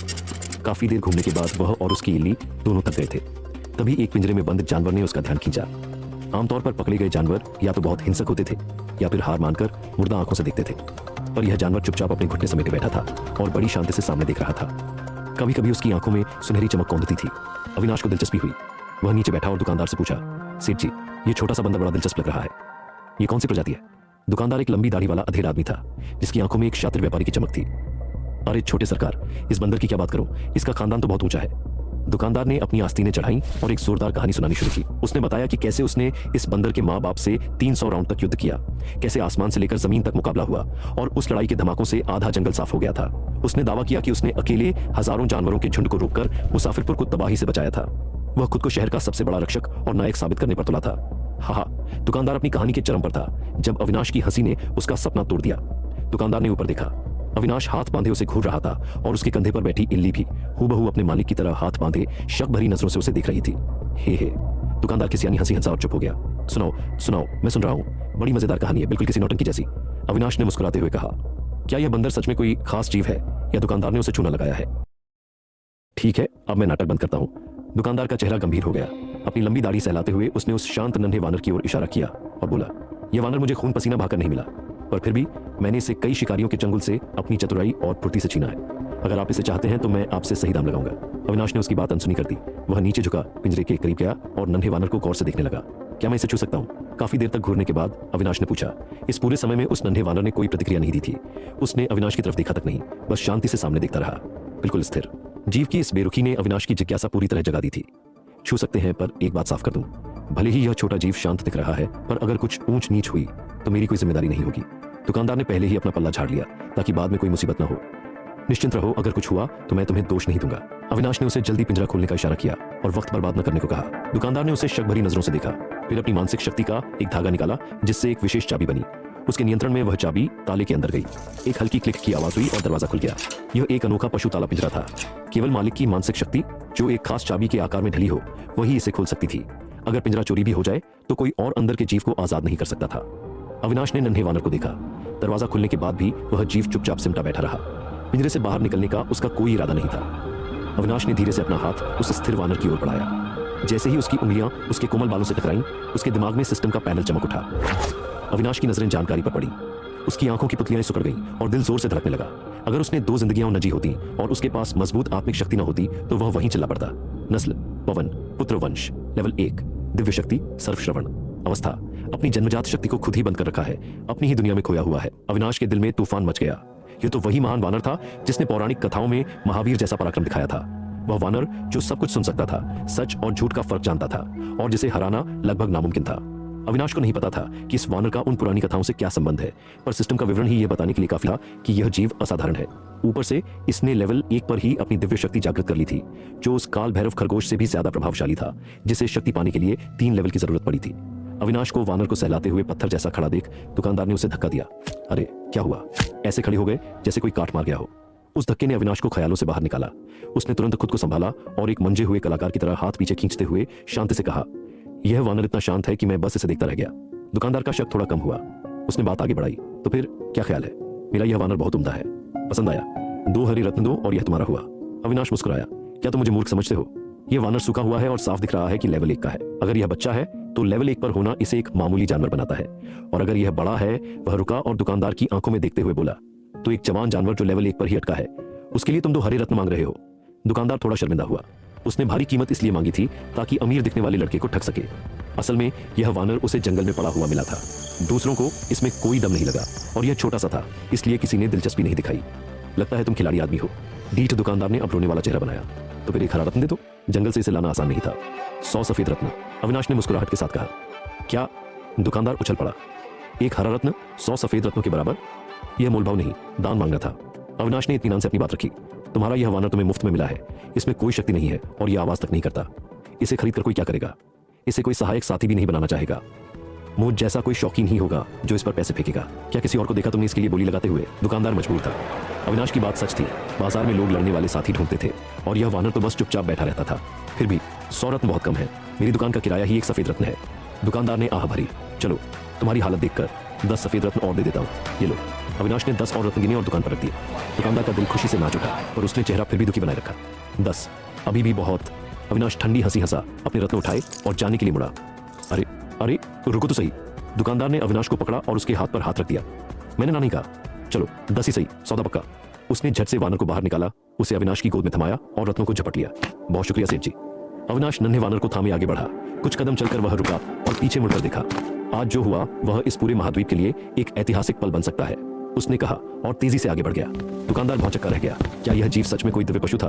उसने सिर झटक दिया। इस दुनिया में असली दिव्य पशु देखे हुए जमाना बीत गया था और इस वानर की शक्ल देखकर तो नहीं लगता था कि यह किसी ऊंचे दर्जे का जीव है। दुकानदार पछताएगा या नहीं यह तो वक्त बताएगा, पर अब भी अविनाश 7वें आसमान पर था। 10 सफेद रत्नों में इतना महान वानर, किसे यकीन होगा? अजय विकास प्रणाली की बदौलत उसने धूल से हीरा ढूंढ निकाला था। वह चलते चलते एक बड़ी इमारत के सामने पहुंचा, जिस पर सुनहरे अक्षरों में लिखा था गठबंधन भवन। यहाँ योद्धा अपने खरीदे हुए जानवरों के साथ तुरंत समझौता करते थे। वहां सुरक्षित कमरे मिलते थे और जरूरत पड़ने पर मायावी स्वर की सुविधा भी थी। अविनाश अंदर गया। एक शांत कमरा चाहिए, उसने काउंटर पर कहा। जरूर। 5 सफेद रत्न, कर्मचारी ने शालीनता से जवाब दिया। अविनाश ने रत्न रखे और टोकन लेकर ऊपर की ओर बढ़ गया। उसे किसी मायावी स्वर की जरूरत नहीं थी। उसे अपनी काबिलियत और इस वानर के साथ बनने वाले रिश्ते पर पूरा भरोसा था। वह किसी भी कीमत पर इस अनमोल जीव को नुकसान नहीं पहुंचाना चाहता था। क्या अविनाश इस महान वानर के साथ सफलतापूर्वक गठबंधन कर पाएगा? अध्याय 9, चतुर वानर और दिव्य शक्ति का समाधान। साधना कक्ष में कदम रखते ही अविनाश पालती मारकर आसन पर बैठ गया। उसने नन्हे वानर को अपनी दोनों हथेलियों में उठाया, अपनी आंखों के सामने लाया और उसे बड़े गौर से देखने लगा। कहानियों में सुना था कि इस वानर के 6 कान होते हैं और यह सर्वश्रवण की शक्ति रखता है। पास से देखने पर उसे सामान्य कानों के नीचे 2 नन्हे, लगभग अदृश्य उभार दिखाई दिए। अविनाश को काफी देर तक एक तक देखना पड़ा, तब कहीं जाकर उसे वे उभार नजर आए। शायद अब भी इसका जन्म हुआ है, इसलिए बाकी कान पूरी तरह खुले नहीं है। अविनाश ने अंदाजा लगाया। तभी उसके कंधे पर बैठी इल्ली सरकते हुए उसकी बांह पकड़ी और वानर के सामने रुक गई। उसकी बड़ी बड़ी आंखें जिज्ञासा से इस नए साथी को निहार रही थीं। अब से तुम दोनों साथी हो, अविनाश ने मुस्कुराते हुए कहा। इल्ली ने जैसे अपनी हिम्मत जुटाई, उसके सिर के सींगों से हल्की हरी रोशनी निकली और उसने धीरे से अपना सिर आगे बढ़ाया, जैसे नन्हे वानर का स्वागत कर रही हो। अंत में उसके एंटीना ने वानर को छुआ। इल्ली देर तक इंतजार करती रही, पर वानर ने कोई प्रतिक्रिया नहीं दी। वह बस अपने घुटने समेटे अविनाश की हथेली पर बैठा रहा। इल्ली ने मुड़कर अविनाश को देखा। उसकी आंखों में उलझन और थोड़ी उदासी थी। कोई बात नहीं, वो बस थोड़ा शर्मीला है। गठबंधन होते ही वह तुमसे अच्छे से बात करेगा। अविनाश ने उसे सांत्वना दी। उसने अपने पैर समेटे, वानर को अपने घुटनों पर बिठाया और तेजी से हाथों की मुद्राएं बनाने लगा। उसके भीतर से आत्मिक शक्ति का सैलाब उमड़ा और अंत में एक सफेद चमकता हुआ गठबंधन चक्र हवा में तैरने लगा। जाओ, अविनाश ने अपनी उंगलियों से इशारा किया और वह चक्र वानर की ओर बढ़ा। अविनाश को उम्मीद थी कि सब आसानी से हो जाएगा, पर चक्र वानर के शरीर से टकराया और बिना किसी असर के हवा में बिखर गया। अविनाश दंग रह गया। यह क्या हुआ? क्या इसने मेरा साथ ठुकरा दिया? उसने वानर को देखा और उसे सिस्टम की वह बात याद आई। दिव्य शक्ति खुद ही बंद कर रखी है, अपनी ही दुनिया में खोया हुआ है। उसने अपनी ठुड्डी पर हाथ रखा और सोचने लगा, क्या इसकी जन्मजात शक्ति ही इसकी दुश्मन बन गई है? सब कुछ सुन लेने की शक्ति, शायद दुनिया का सारा शोर एक साथ इसके दिमाग में घुस गया, जिससे घबराकर इसने खुद को दुनिया से काट लिया। अविनाश पिछली दुनिया के सूचना विस्फोट के द्वार से था, इसलिए वह समझ गया कि समस्या क्या है, और इसे ठीक कैसे करूं। वह कमरे में टहलने लगा। यह उसकी सोचने की आदत थी। इतनी सारी जानकारी, इसे छानना होगा, सही और गलत में फर्क करना होगा। उसने आधुनिक तरीके से समस्या का हल निकाला। जानकारी को रोकना कैसे है, पहले उसे पहचानना होगा, पर जब तक वह खुद अपनी शक्ति नहीं खोलेगा मैं उसे सिखा नहीं सकता। काफी सोच विचार के बाद उसने वानर को उसकी अपनी दुनिया से बाहर निकालने का फैसला किया। उसने कमरे से कुछ चीजें उठाई, एक चाय का कप, लकड़ी का टुकड़ा, एक फूलदान और चंदन की लकड़ी। उसने ये सब वानर के सामने रख दिए। अविनाश ने अपनी आत्मिक शक्ति से वानर को ऊर्जा देना शुरू किया। फिर चंदन को छोड़कर बाकी सब चीजें किनारे हटा दी। उसने चंदन को उठाकर वानर के सामने रखा। शक्ति मिलते ही वानर की आंखों में चमक आई, एक सुनहरी रोशनी कौंधी और उसने उस चीज की ओर देखा। छी! वानर ने उलझन में अविनाश की ओर देखा। इसे जगाना तो आसान रहा। अविनाश खुश हुआ। अब मुझे इसे जानकारी को फिल्टर करना सिखाना होगा। उसने बार बार वही प्रक्रिया दोहराई और जोर जोर से बोलकर समझाया। यह नहीं चाहिए, हटा दो। यह उसने चंदन की लकड़ी वानर की तरफ बढ़ाई। ये मुझे चाहिए, इसे रखो। अविनाश की आत्मिक शक्ति के पोषण में वानर की आंखें और भी चमकदार होती गईं। अविनाश घंटों तक उसे यह सिखाता रहा कि उसे क्या सुनना है और क्या नहीं। ची ची। अविनाश पूरी तरह थक चुका था और उसका गला बैठ गया था। जैसे ही उसका ध्यान भटकने लगा, वानर की एक तेज आवाज ने उसे चौंका दिया। उसने नीचे देखा। वानर उत्साह में अपने कान और गाल खुजला रहा था और इधर उधर उछल रहा था। क्या यह काम कर गया? अविनाश ने हैरानी से पूछा। वानर तुरंत स्थिर हो गया। उसने अपनी आंखें बंद की और अपने माथे पर हाथ रखा। कमरे में एक लहर सी उठी। अविनाश को ऐसा लगा जैसे कोई ठंडी हवा उसे छूकर गुजरी हो और उसका वानर से एक अनूठा संबंध बन गया हो, जैसे वानर उसके मन की बात सुन सकता था। नन्हे दोस्त, नमस्ते, अविनाश ने मन ही मन कहा। वानर ने सुना और अपनी आंखें खोलकर खुशी से उसे देखा। उधर कंधे पर बैठी इल्ली यह सब देख रही थी। उसे वानर से कोई जुड़ाव महसूस नहीं हो रहा था। वह उलझन में अपने मालिक और वानर को इशारे करते देख रही थी। उसे लगा कि उसे नजरअंदाज किया जा रहा है, इसलिए उसने आवाज दी। अविनाश ने इल्ली की ओर इशारा किया। वानर ने सिर हिलाया, आंखें बंद की और अपनी शक्ति की एक लहर इल्ली की तरफ भेजी, पर इल्ली को कुछ महसूस नहीं हुआ। उसने वानर को हैरानी से देखा। वानर ने अजीब अजीब इशारे करना शुरू किया, जैसे वह बता रहा हो कि उसने इल्ली के दिल की बात सुन ली है। इल्ली के चेहरे के हाव भाव पल पल में बदल रहे थे, पहले हैरानी, फिर समझ और फिर खुशी। अविनाश यह देख रहा था। उसे समझ आया कि वानर की शक्ति एक तरफा भी काम कर सकती है और दो तरफा भी। इसका मतलब है कि इसने जानकारी को छानना और चुनकर सुनना सीख लिया है। अविनाश गदगद हो गया। सच में यह एक अद्भुत वानर है। मेरे थोड़े से इशारे से ही इसने इतनी बड़ी बात समझ ली। क्या अब अविनाश इस वानर के साथ सफलतापूर्वक गठबंधन कर पाएगा? अगर आपको यह कहानी अच्छी लग रही है तो अगला एपिसोड जरूर सुने। अध्याय 10, सफल गठबंधन और छठा स्तर।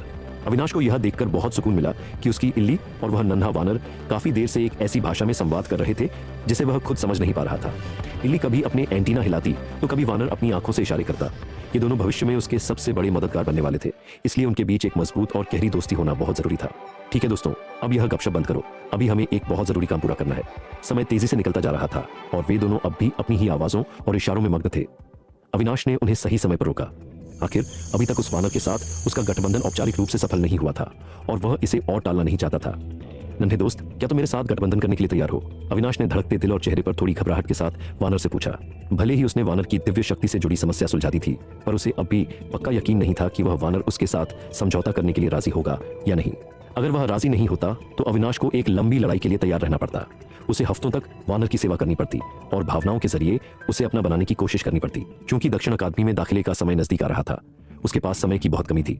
यही कारण था कि वह इस वक्त इतना तनाव में दिख रहा था। ची! अविनाश की हैरानी और खुशी का ठिकाना न रहा जब उस नन्हे वानर ने बड़े ही दृढ़ निश्चय के साथ अपना सिर हिलाया और अपना छोटा सा हाथ अविनाश के हाथ पर रख दिया। उसकी आंखों में एक अजीब सी चमक और भरोसा था।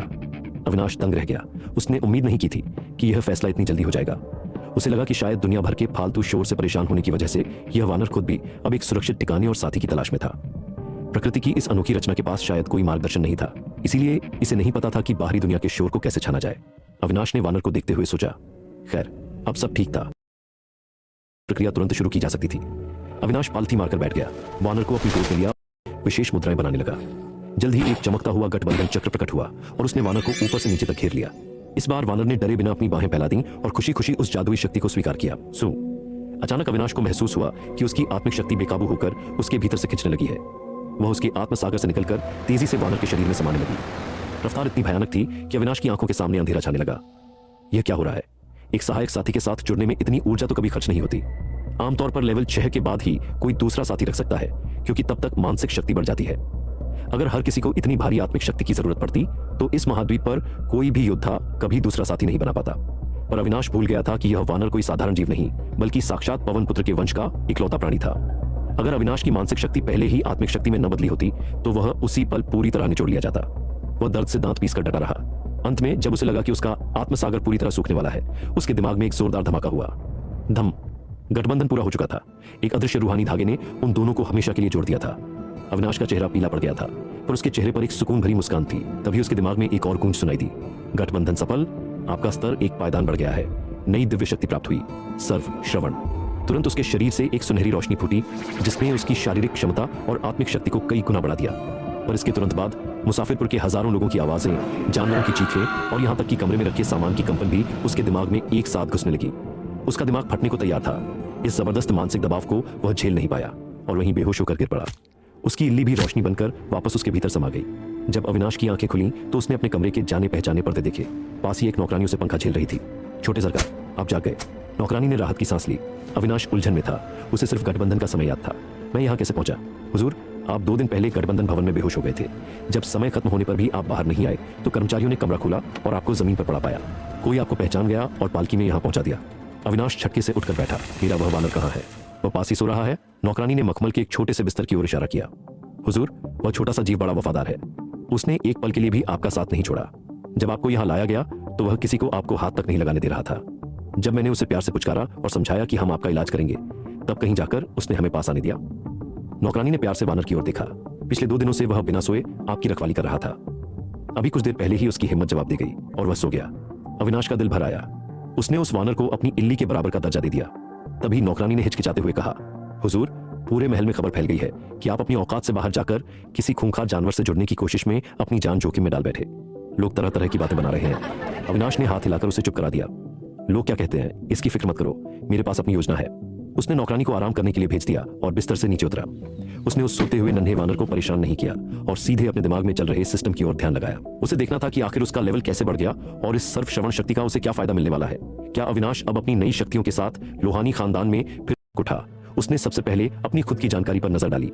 मेजबान अविनाश, स्तर प्रथम स्तर, विकास बिंदु 19, जन्मजात साथी इल्ली, सहायक साथी पवन पुत्र वानर, दिव्य शक्ति सर्वश्रवण। इंटरफेस में उसका स्तर स्तरहीन से बदलकर प्रथम स्तर हो गया था और उसके जन्मजात साथी के नीचे अब एक सहायक साथी भी दिखाई दे रहा था। सबसे बड़ी बात यह थी कि उसने उस वानर की दिव्य शक्ति भी हासिल कर ली थी।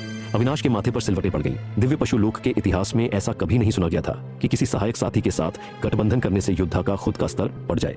नियम तो यह है कि सिर्फ जन्मजात साथी ही योद्धा को आगे बढ़ने की शक्ति दे सकता है। सहायक साथी तो बस संकट के समय काम आने वाला एक रक्षक मात्र होता है। लेकिन यहां तो पूरा गणित ही उल्टा था। अविनाश ने एक सहायक साथी बनाया और वह खुद भी उसके साथ एक पायदान ऊपर चढ़ गया। हालांकि उसकी नई दिव्य शक्ति अभी बंद थी, शायद इसलिए क्योंकि उसका शरीर अभी इतनी भारी शक्ति झेलने के लिए तैयार नहीं था। पर फिर भी यह चमत्कार था। फिर उसने उस नन्हे वानर का प्रोफाइल खोला। नस्ल पवन पुत्र वानर, स्तर प्रथम स्तर, दिव्य शक्ति सर्वश्रवण, अवस्था अत्यधिक थकान विश्राम की स्थिति। वानर की शक्ति अब बंद नहीं थी, जिसका मतलब था कि नन्हे दोस्त ने इसे नियंत्रित करना सीख लिया है। अविनाश मुस्कुराया पर उसे अपनी स्थिति समझ नहीं आ रही थी। उसने तुरंत अपने मन में आत्मादेव को पुकारा, बिल्ली रानी, ओ बिल्ली रानी। काफी देर पुकारने के बाद सफेद बिल्ली शून्य से प्रकट हुई। वह ऐसी दिख रही थी जैसे उसे जबरदस्ती नींद से जगाया गया हो। क्या है भाई, क्यों बिल्ली देव की नींद खराब कर रहे हो? अविनाश ने मुंह बनाया पर काम निकलवाने के लिए प्यार से बोला, बिल्ली देव, मेरा एक सवाल है। मैंने एक सहायक साथी से नाता जोड़ा और मेरा अपना लेवल बढ़ गया, यह कैसे मुमकिन है? बिल्ली ने उसे ऐसे देखा जैसे वह कोई गंवार हो। छोटी सी बात पर इतना शोर, यह अजय विकास प्रणाली का कमाल है। इस सिस्टम के नियम ही ऐसे हैं कि सहायक साथी से जुड़ने पर भी तुम्हें फायदा मिलेगा, चाहे लेवल बढ़ना हो या दिव्य शक्ति पाना, यहाँ सब मुमकिन है। अविनाश की आंखें चमक उठी। तो क्या अगली बार जब मेरी इल्ली का लेवल बढ़ेगा तब मैं एक और पायदान ऊपर पहुंच जाऊंगा? मुंह धोकर आओ। बिल्ली ने उसे झिड़का। लेवल 0 से 1 पर जाना और 1 से 2 पर जाना अलग बात है।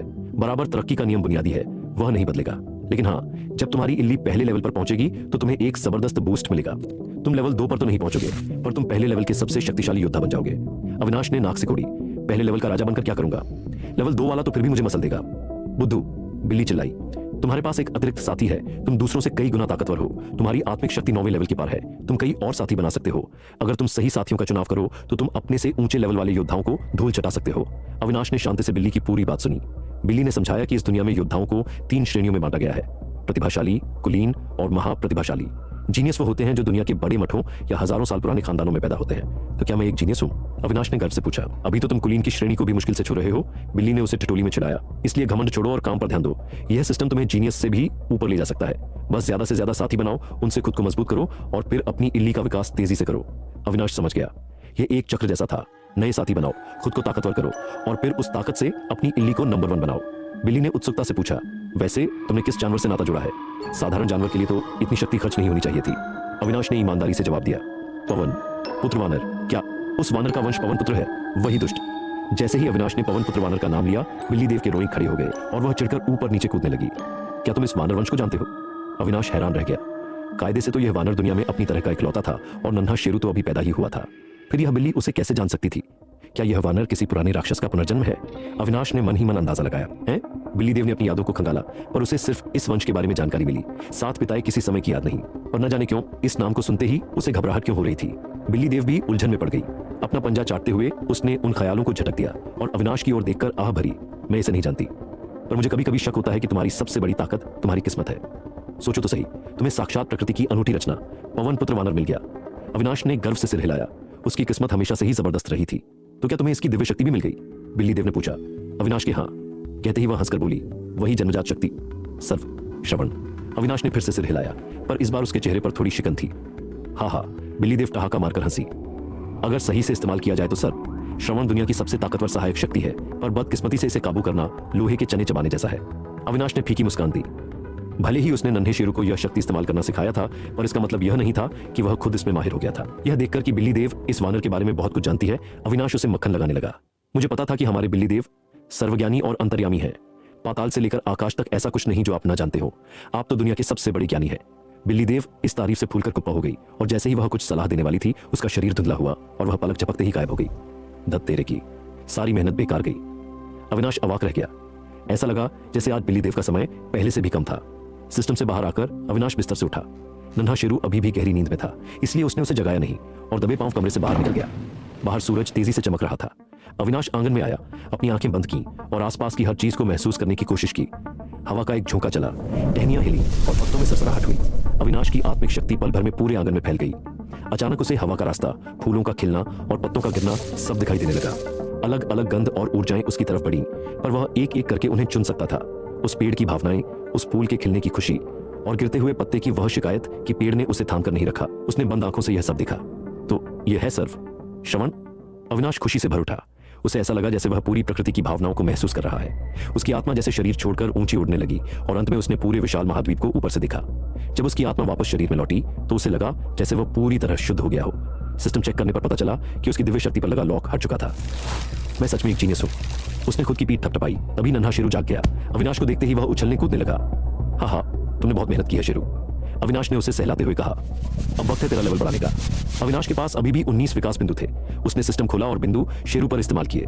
अचानक हवा में ऊर्जा की एक लहर उठी और सुनहरी रोशनी चमकी। शेरू का आकार थोड़ा बड़ा हो गया।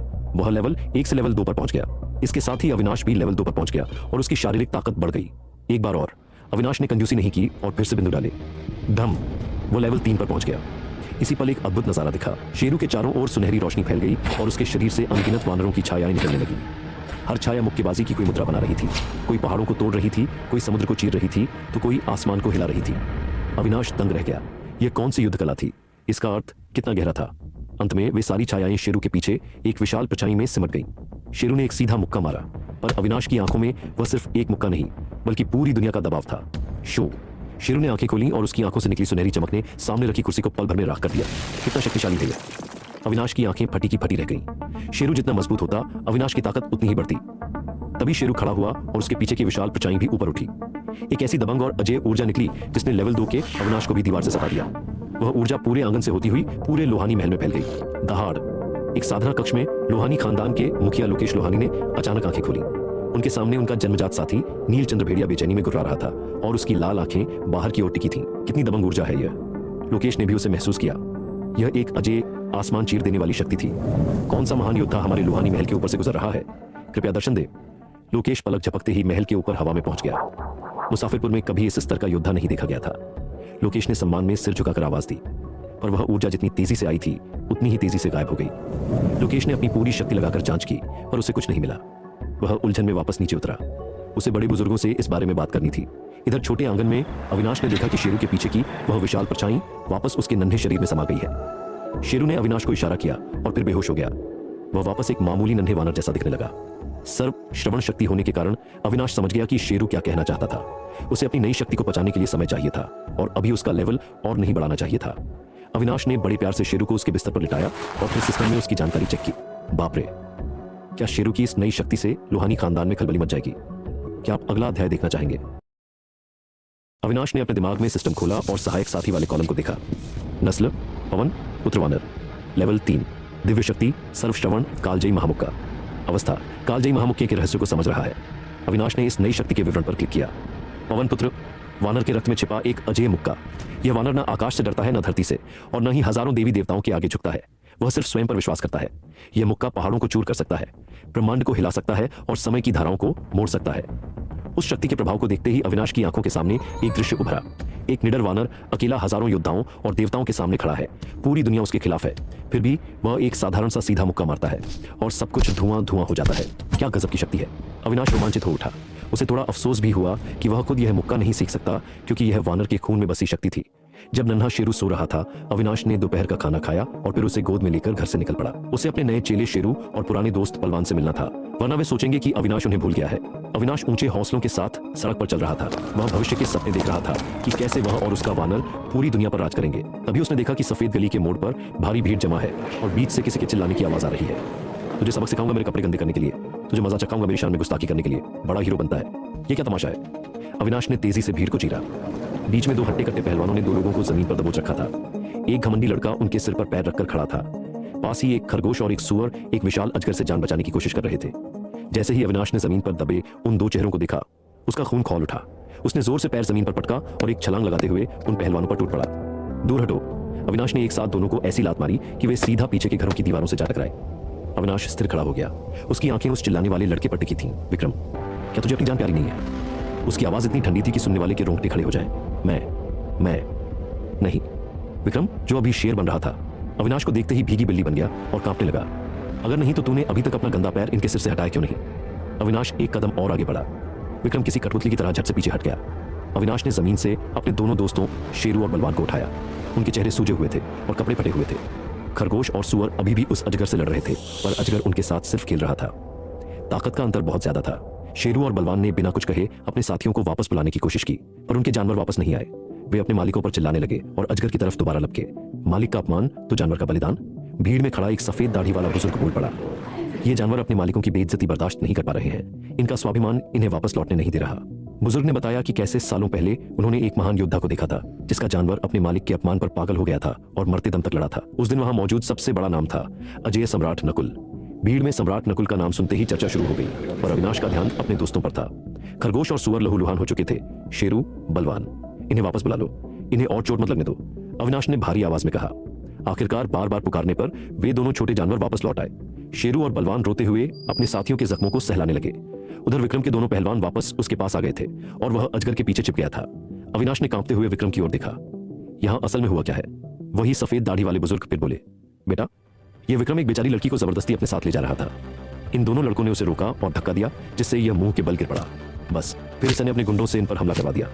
अविनाश ने बुजुर्ग को धन्यवाद दिया और एक कदम आगे बढ़ाया। उसके शरीर से एक ऐसी ऊर्जा निकली जो उसने अभी अभी शेरू के कालजयी मुक्के के प्रभाव से सीखी थी। अविनाश ने विक्रम की आंखों में आंखें डालकर कहा, विक्रम, क्या तू भूल गया कि सालों पहले मैंने तुझसे क्या कहा था? नहीं, मैंने ऐसा नहीं किया, बेकार की बातें मत करो। विक्रम के चेहरे पर दहशत साफ दिख रही थी और उसने घबराहट में वही पुराना इनकार दोहराया। अविनाश अभी कुछ बोलने ही वाला था कि विक्रम के बगल वाले सेवक ने आगे बढ़कर अविनाश के दबाव को बीच में ही रोक दिया। उसने अविनाश को हिकारत भरी नजर से देखा और फिर मुड़कर विक्रम से बोला, छोटे मालिक, यह अविनाश अब सिर्फ एक कूड़ा है। आपका जन्मजात साथी अब दूसरे स्तर का पहाड़ी अजगर बन चुका है। अब इससे डरने की कोई जरूरत नहीं है। विक्रम के पास अविनाश से डरने की हर ठोस वजह थी। बचपन में वह मुसाफिरपुर का सबसे बड़ा बिगड़ेल लड़का था। एक बड़े खानदान का छोटा बेटा होने के नाते वह लोगों को सताता था और उसने अपना नाम काफी बदनाम कर लिया था। उस समय अविनाश छोटा जरूर था, पर उसके अंदर एक परिपक्व आत्मा रहती थी। इस बच्चे को इतनी कम उम्र में इतना अहंकारी देख अविनाश ने सोचा था कि बड़ा होकर यह क्या गुल खिलाएगा। इसलिए उसने अपने कुछ दोस्तों, जिसमें बलवान भी शामिल था, के साथ मिलकर विक्रम को रंगे हाथों पकड़ा, उसे रस्सी से बांधा और उसके कपड़े उतारकर एक बड़े बरगद के पेड़ से पूरे दोपहर के लिए लटका दिया। उसके बाद उन्होंने उसे चेतावनी दी थी, अगर फिर से बुरा काम किया तो तुझे पूरे 180 दिनों तक ऐसे ही धूप खिलवाई जाएगी। तब से वह डर विक्रम के दिल से कभी नहीं निकला। बाद में जब अविनाश 12 साल की उम्र में सबसे तेज जीनियस बना, तो विक्रम अपना मुंह छिपाकर घर में बैठा रहता था, ताकि कहीं उसका सामना अविनाश से न हो जाए। और जब विक्रम ने कुछ समय पहले सुना कि अविनाश के अंडे से सिर्फ एक इल्ली निकली है, तो वह खुशी के मारे पागल हो गया। उसे लगा कि अब पासा पलट चुका है और अब उसकी बारी है अविनाश को अपने पैरों तले रौंदने की। ऊपर से उसका अपना साथी पहाड़ी अजगर, भले ही वह सिर्फ दूसरे लेवल का था, पर वह अविनाश की इल्ली से कहीं ज्यादा ताकतवर था। यही वजह थी कि मुसाफिरपुर का वह पुराना कांटा फिर से सिर उठाने लगा था। आज उसने एक सुंदर लड़की को देखा और उसे जबरदस्ती अपने महल ले जाने की कोशिश की। जब उसने मना किया तो विक्रम ने ताकत का इस्तेमाल करना चाहा। तभी शेरू और बलवान बीच में कूद पड़े और उसे धक्का देकर जमीन की धूल चटा दी। यह अपमान विक्रम के लिए असहनीय था। एक कचरा है। मैं भले ही जीनियस ना हूं, पर मेरा साथी दूसरे लेवल का है जो तुझसे कहीं बेहतर है। तू बीच में पढ़ने की हिम्मत कैसे कर रहा है? आज मैं अपनी पुरानी बेइज्जती का बदला सूद समेत लूंगा। उसने हाथ के इशारे से अपने दोनों सेवकों को आगे बढ़ने को कहा। उनमें से एक ने हरा नाग बाहर निकाला, जो पहले वाले अजगर के साथ मिलकर फुफकारने लगा। उनकी जहरीली निगाहें अविनाश पर टिक गई। लेवल 5 के 2 नाग। अविनाश की नजरें गंभीर हो गईं। मामला फंसता हुआ दिख रहा था। मुख्य समस्या यह थी कि नन्हा शेरू अभी कालजयी महामुक्के के ध्यान में खोया था और जागा नहीं था। हालांकि वह अविनाश के साथ लेवल 3 पर पहुंच गया था, पर उसने अभी तक कोई हमला करना नहीं सीखा था। लेवल 5 के 2 सांपों और उन 2 पहलवानों का सामना करना मुश्किल लग रहा था। अविनाश सोच ही रहा था कि क्या करे, तभी उसके दोनों तरफ 2 साएं आकर खड़े हो गए। उसने मुड़कर देखा। जख्मी होने के बावजूद शेरू और बलवान कंधे से कंधा मिलाकर खड़े थे। उनकी आंखों में वही पुराना अटूट भरोसा था। हाँ, अगर हम 3 दिल से एक साथ हों तो हम पहाड़ों को भी हिला सकते हैं। अविनाश जोर से हंसा। भाइयों के साथ वह आग के दरिया में भी कूदने को तैयार था। मैदान में तनाव चरम पर था। दर्शक पीछे हटने लगे। यह कोई अखाड़ा नहीं था, यहाँ कोई नियम नहीं थे और जान का खतरा असली था। शेरू और बलवान ने अपने साथियों को फिर से बुलाया। जख्मी होने के बावजूद वे दुश्मन का ध्यान भटकाने में मदद कर सकते थे। अविनाश की नजरें उन सांपों पर थीं। वह अपनी सर्वश्रवण शक्ति से उनकी कमजोरी ढूंढने की कोशिश कर रहा था। तभी उसकी गोद में सोया नन्हा शेरू हिलने लगा। अविनाश की आंखें चमक उठीं। नन्हे वानर के शरीर से सुनहरी रोशनी की लहरें निकलने लगीं। भीड़ में छिपे वही सफेद दाढ़ी वाले बुजुर्ग ने उस दबाव को महसूस किया और बुदबुदाया। यह ताकत, यह तो वही अजय ऊर्जा है जो अभी पूरे महल में महसूस हुई थी, पर यह तो पहले से भी ज्यादा शुद्ध और खूंखार लग रही है। तभी अविनाश की बाहों में नन्हा वानर पूरी तरह जाग गया। वह बिजली की गति से हवा में उछला और उसके पीछे एक विशाल वानर राज की परछाई उभरी, जो पूरे ब्रह्मांड से टकराने का दम रखती थी। वह परछाई पल भर में नन्हे वानर के अंदर समा गई। वानर ने अपनी आंखें खोली और उसके शरीर से एक ऐसी अजय शक्ति निकली जिसने सबको घुटने टेकने पर मजबूर कर दिया। तो यह वह अजय शक्ति थी। आखिर यह कौन सा जीव है? आसपास के लोग कांपने लगे, पर वह बुजुर्ग अडिग खड़ा रहा और अपनी चमकती आंखों से उस वानर को देखने लगा। हा, विक्रम, मेरा साथी जाग गया है। अब तैयार हो जा, तुझे पूरे 180 दिनों तक उसी पेड़ से लटकाऊंगा। अविनाश जोर से चिल्लाया।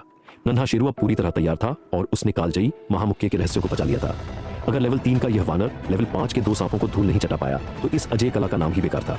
सुनहरी चमक के साथ वानर वापस अविनाश के कंधे पर आ बैठा। वह बड़े उत्साह से अविनाश के बालों को खींचते हुए कुछ कह रहा था। ठीक है, मुझे पता है तो बहुत ताकतवर हो गया है। अविनाश ने उसकी बात आसानी से समझ ली। जश्न बाद में मनाएंगे, पहले इन दुश्मनों का हिसाब बराबर करते हैं। उसने जमीन पर थर थर कांप रहे उन 2 सांपों की तरफ इशारा किया। वानर ने एक तीखी आवाज निकाली और विक्रम की ओर ऐसी नजर से देखा कि विक्रम की रीढ़ की हड्डी में सिहरन दौड़ गई। वह नन्हा वानर अविनाश के कंधे से कूदा और धीरे धीरे सधे हुए कदमों से उन सांपों की तरफ बढ़ने लगा। उसके हर एक कदम के साथ वे दोनों खूंखार सांप पीछे खिसकने लगे। एक कदम वानर का, 2 कदम सांपों के। उस नन्हे जीव का वह आत्मविश्वास और रुतबा देख वहां मौजूद हर शख्स सन्न रह गया। मैंने अपनी पूरी जिंदगी में ऐसा जादुई जीव कभी नहीं देखा। बुजुर्ग की आंखों में हैरानी और खुशी का मिला जुला भाव था। क्या नन्हा शेरू अपने एक मुक्के से उन सांपों का काम तमाम कर देगा? क्या आप अगला अध्याय देखना चाहेंगे? अविनाश ने आत्मविश्वास के साथ अपनी इल्ली को बाहर बुलाया और अखाड़े के बीच खड़े नन्हे शेरू को देखने लगा। क्योंकि नन्हे शेरू ने खुद पहल की थी तो जरूर उसे अपनी शक्ति पर भरोसा होगा। यह कालजयी महामुक्के की ताकत देखने का सबसे सही मौका था। अब हम और पीछे नहीं हट सकते। अचानक एक दहाड़ गूंजी जिसने सबका ध्यान खींचा। यह विक्रम था। वे तीनों 2 लेवल 5 के सांपों द्वारा पीछे धकेले जा चुके थे और अब उनकी पीठ दीवार से लग गई थी। हमला करो। मुझे नहीं यकीन कि 2 लेवल 5 के नाग मिलकर एक छोटे से बंदर को नहीं हरा सकते। विक्रम पागलों की तरह चिल्लाया। उसके पास अब कोई रास्ता नहीं था। अगर वह आज अविनाश से हार गया तो वह कभी अपना सिर नहीं उठा पाएगा। उसने अपने दोनों गुंडों को हुक्म दिया कि वे अपने जादुई जानवरों को आगे बढ़ाएं और उस बंदर को खत्म कर दें। वे दोनों पहलवान मन ही मन घबरा रहे थे। हालांकि एक जन्मजात साथी अपने मालिक की भावनाओं को समझता है, और इस वक्त उनके नाक उनकी बात नहीं मान रहे थे। नन्हे शेरू के मैदान में उतरते ही वे बुरी तरह डर गए थे, पर मालिक का हुक्म था, उनके पास कोई चारा नहीं था। उन्होंने जबरदस्ती अपने नागों को आगे धकेला और खुद भी अविनाश की टोली की तरफ झपटे ताकि वे सीधे अविनाश पर हमला कर सके। नन्हा शेरू एक शांत महागुरु की तरह खड़ा रहा। उन 2 इंसानों और 2 जानवरों को अपनी तरफ आता देख उसने अपने पैर जमाए, धीरे से अपना दाहिना हाथ ऊपर उठाया और मुक्के की मुद्रा बनाई। उसके पीछे उस विशाल वानर राज की परछाई फिर से उभरी।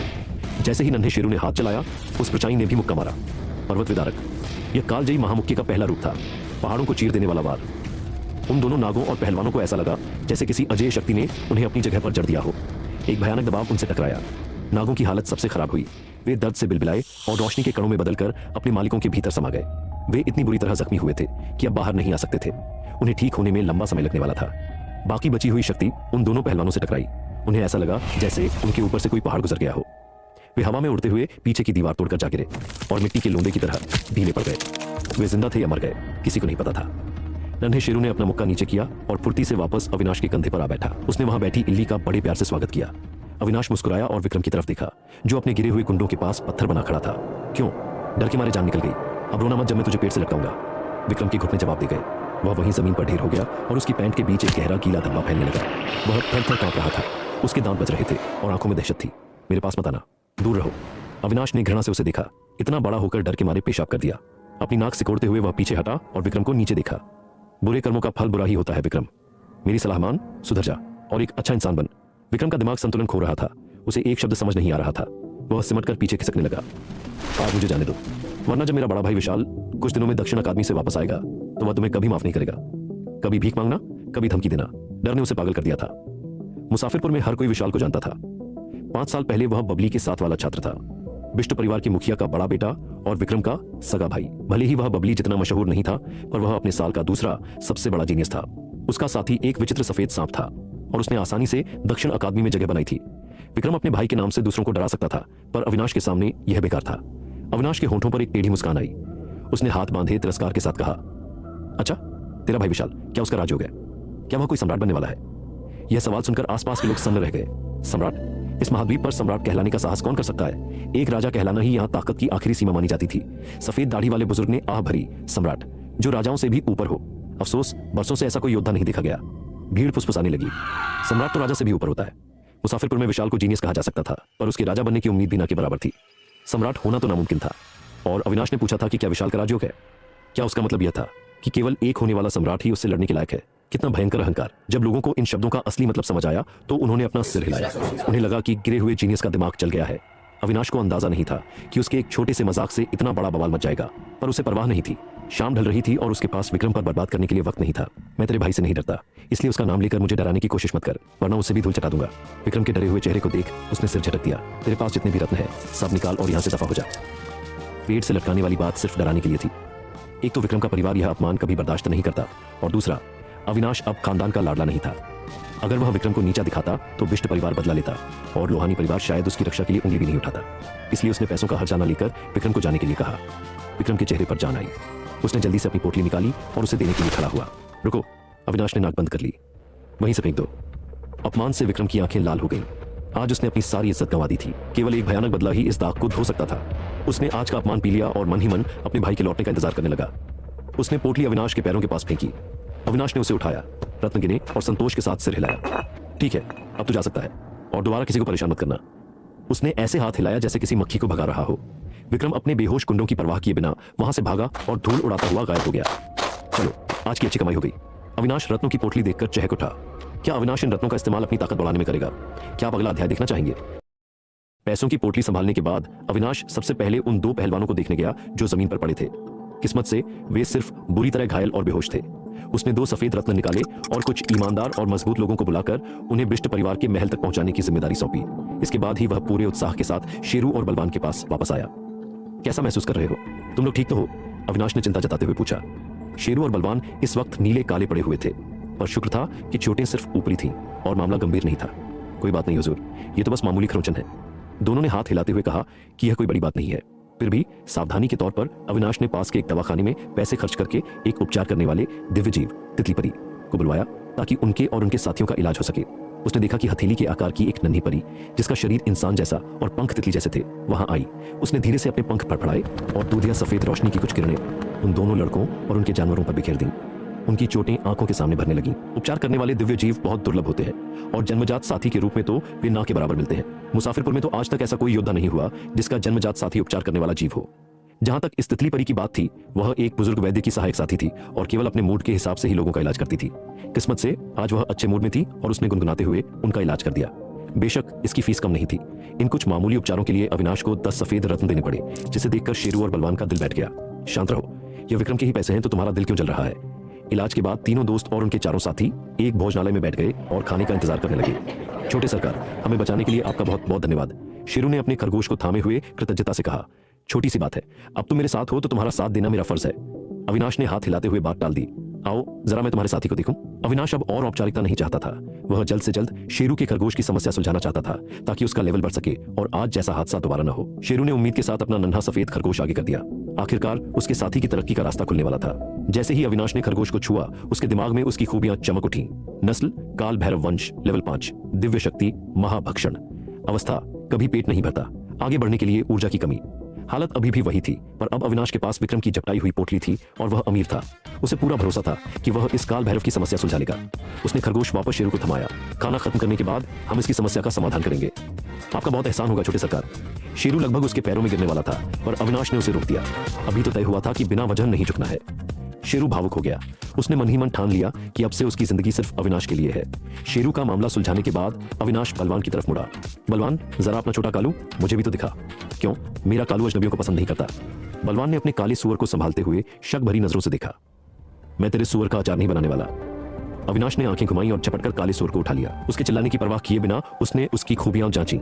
नस्ल वनराज सुअर, लेवल 3, दिव्य शक्ति भीषण टक्कर, अवस्था घबराया हुआ, डर है कि कहीं इसका मांस न पका दिया जाए, अगर बचना मुमकिन न हो तो भाप में पकाने की विनती करता है। मैं इस जानवर की हालत देख अविनाश अवाक रह गया। उसने उसके दोनों अगले खुर पकड़कर उसे घूर कर देखा। मैं तुझे मसालेदार बनाऊंगा, भाप में पका हुआ खाना बहुत फीका होता है। ची ची ची। ये सुनते ही काला सुअर अविनाश के हाथों में बुरी तरह छटपटाने लगा। जब उसे लगा कि बचना मुमकिन नहीं है तो उसने बलवान की तरफ एक आखिरी प्यार भरी नजर डाली और आंखें बंद कर ली, जैसे अपनी किस्मत को स्वीकार कर लिया हो। यह सुअर तो बड़ा नाटकबाज निकला। अविनाश उसकी हरकत देख हंसते हंसते लौटपट हो गया।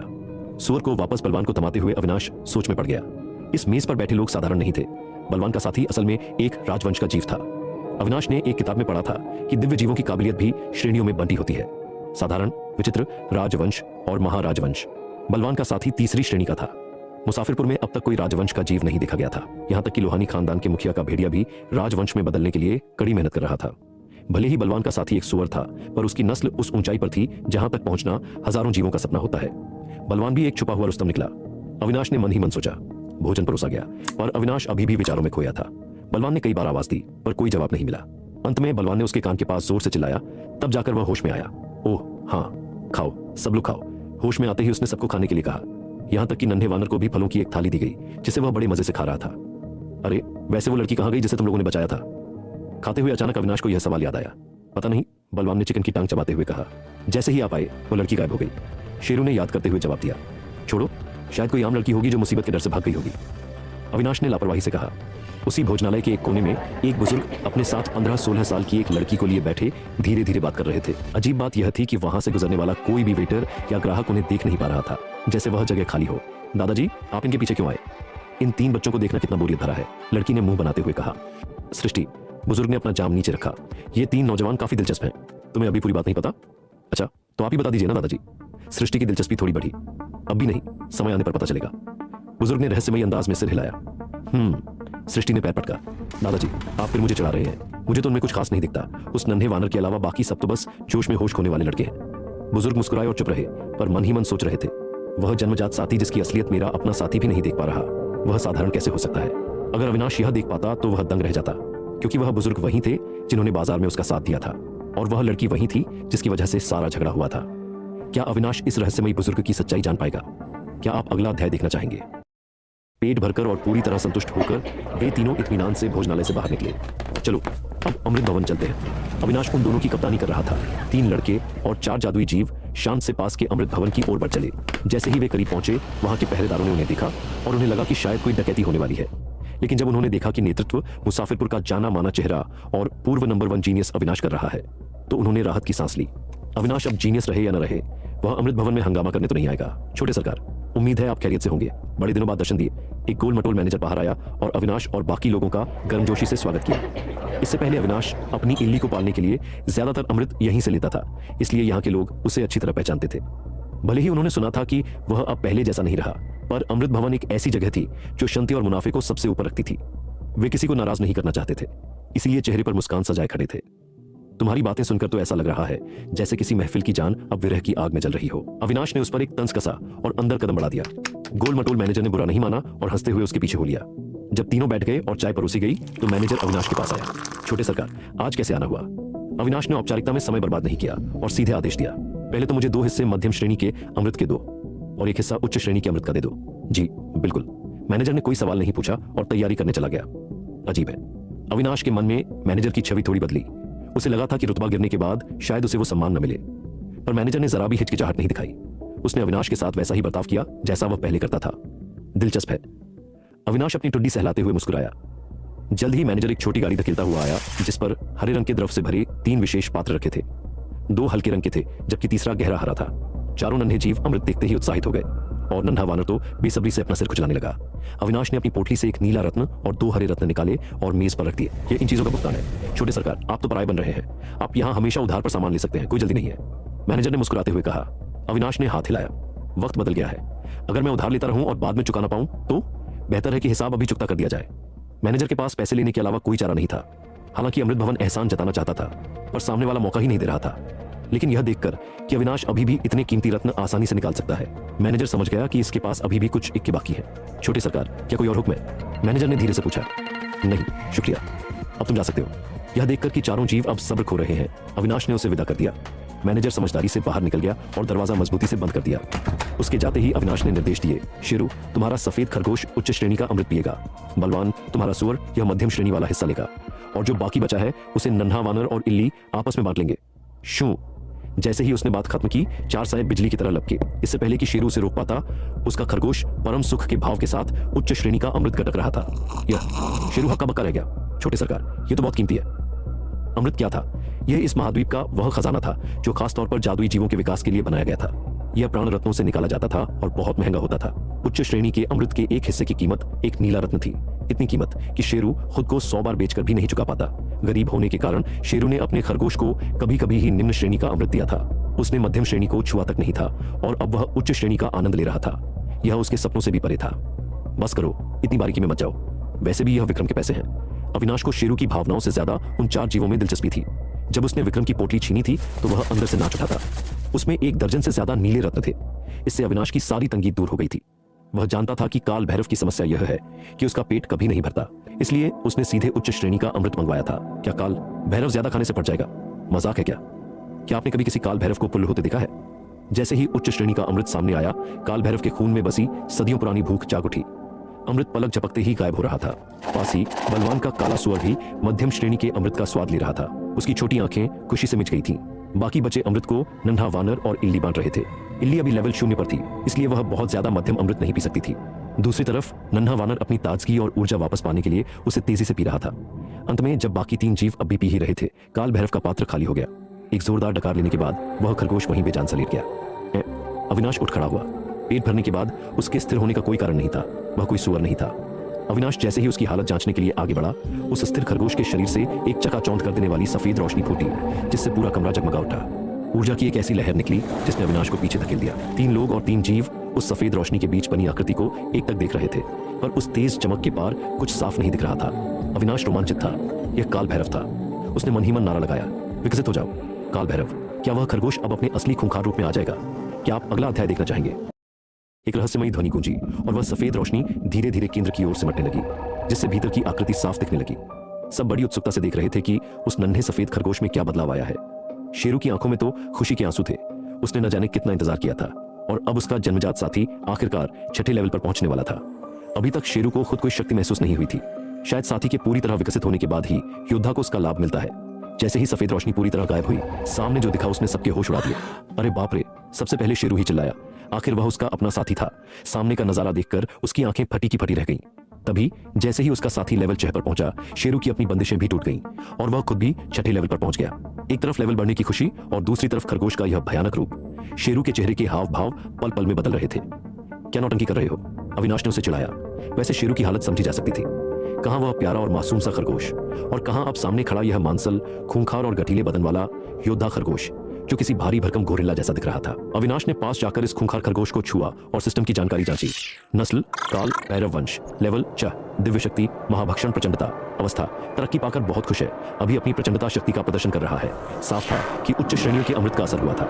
न सिर्फ उसका लेवल बढ़ा, बल्कि उसे एक नई हमलावर शक्ति भी मिल गई थी।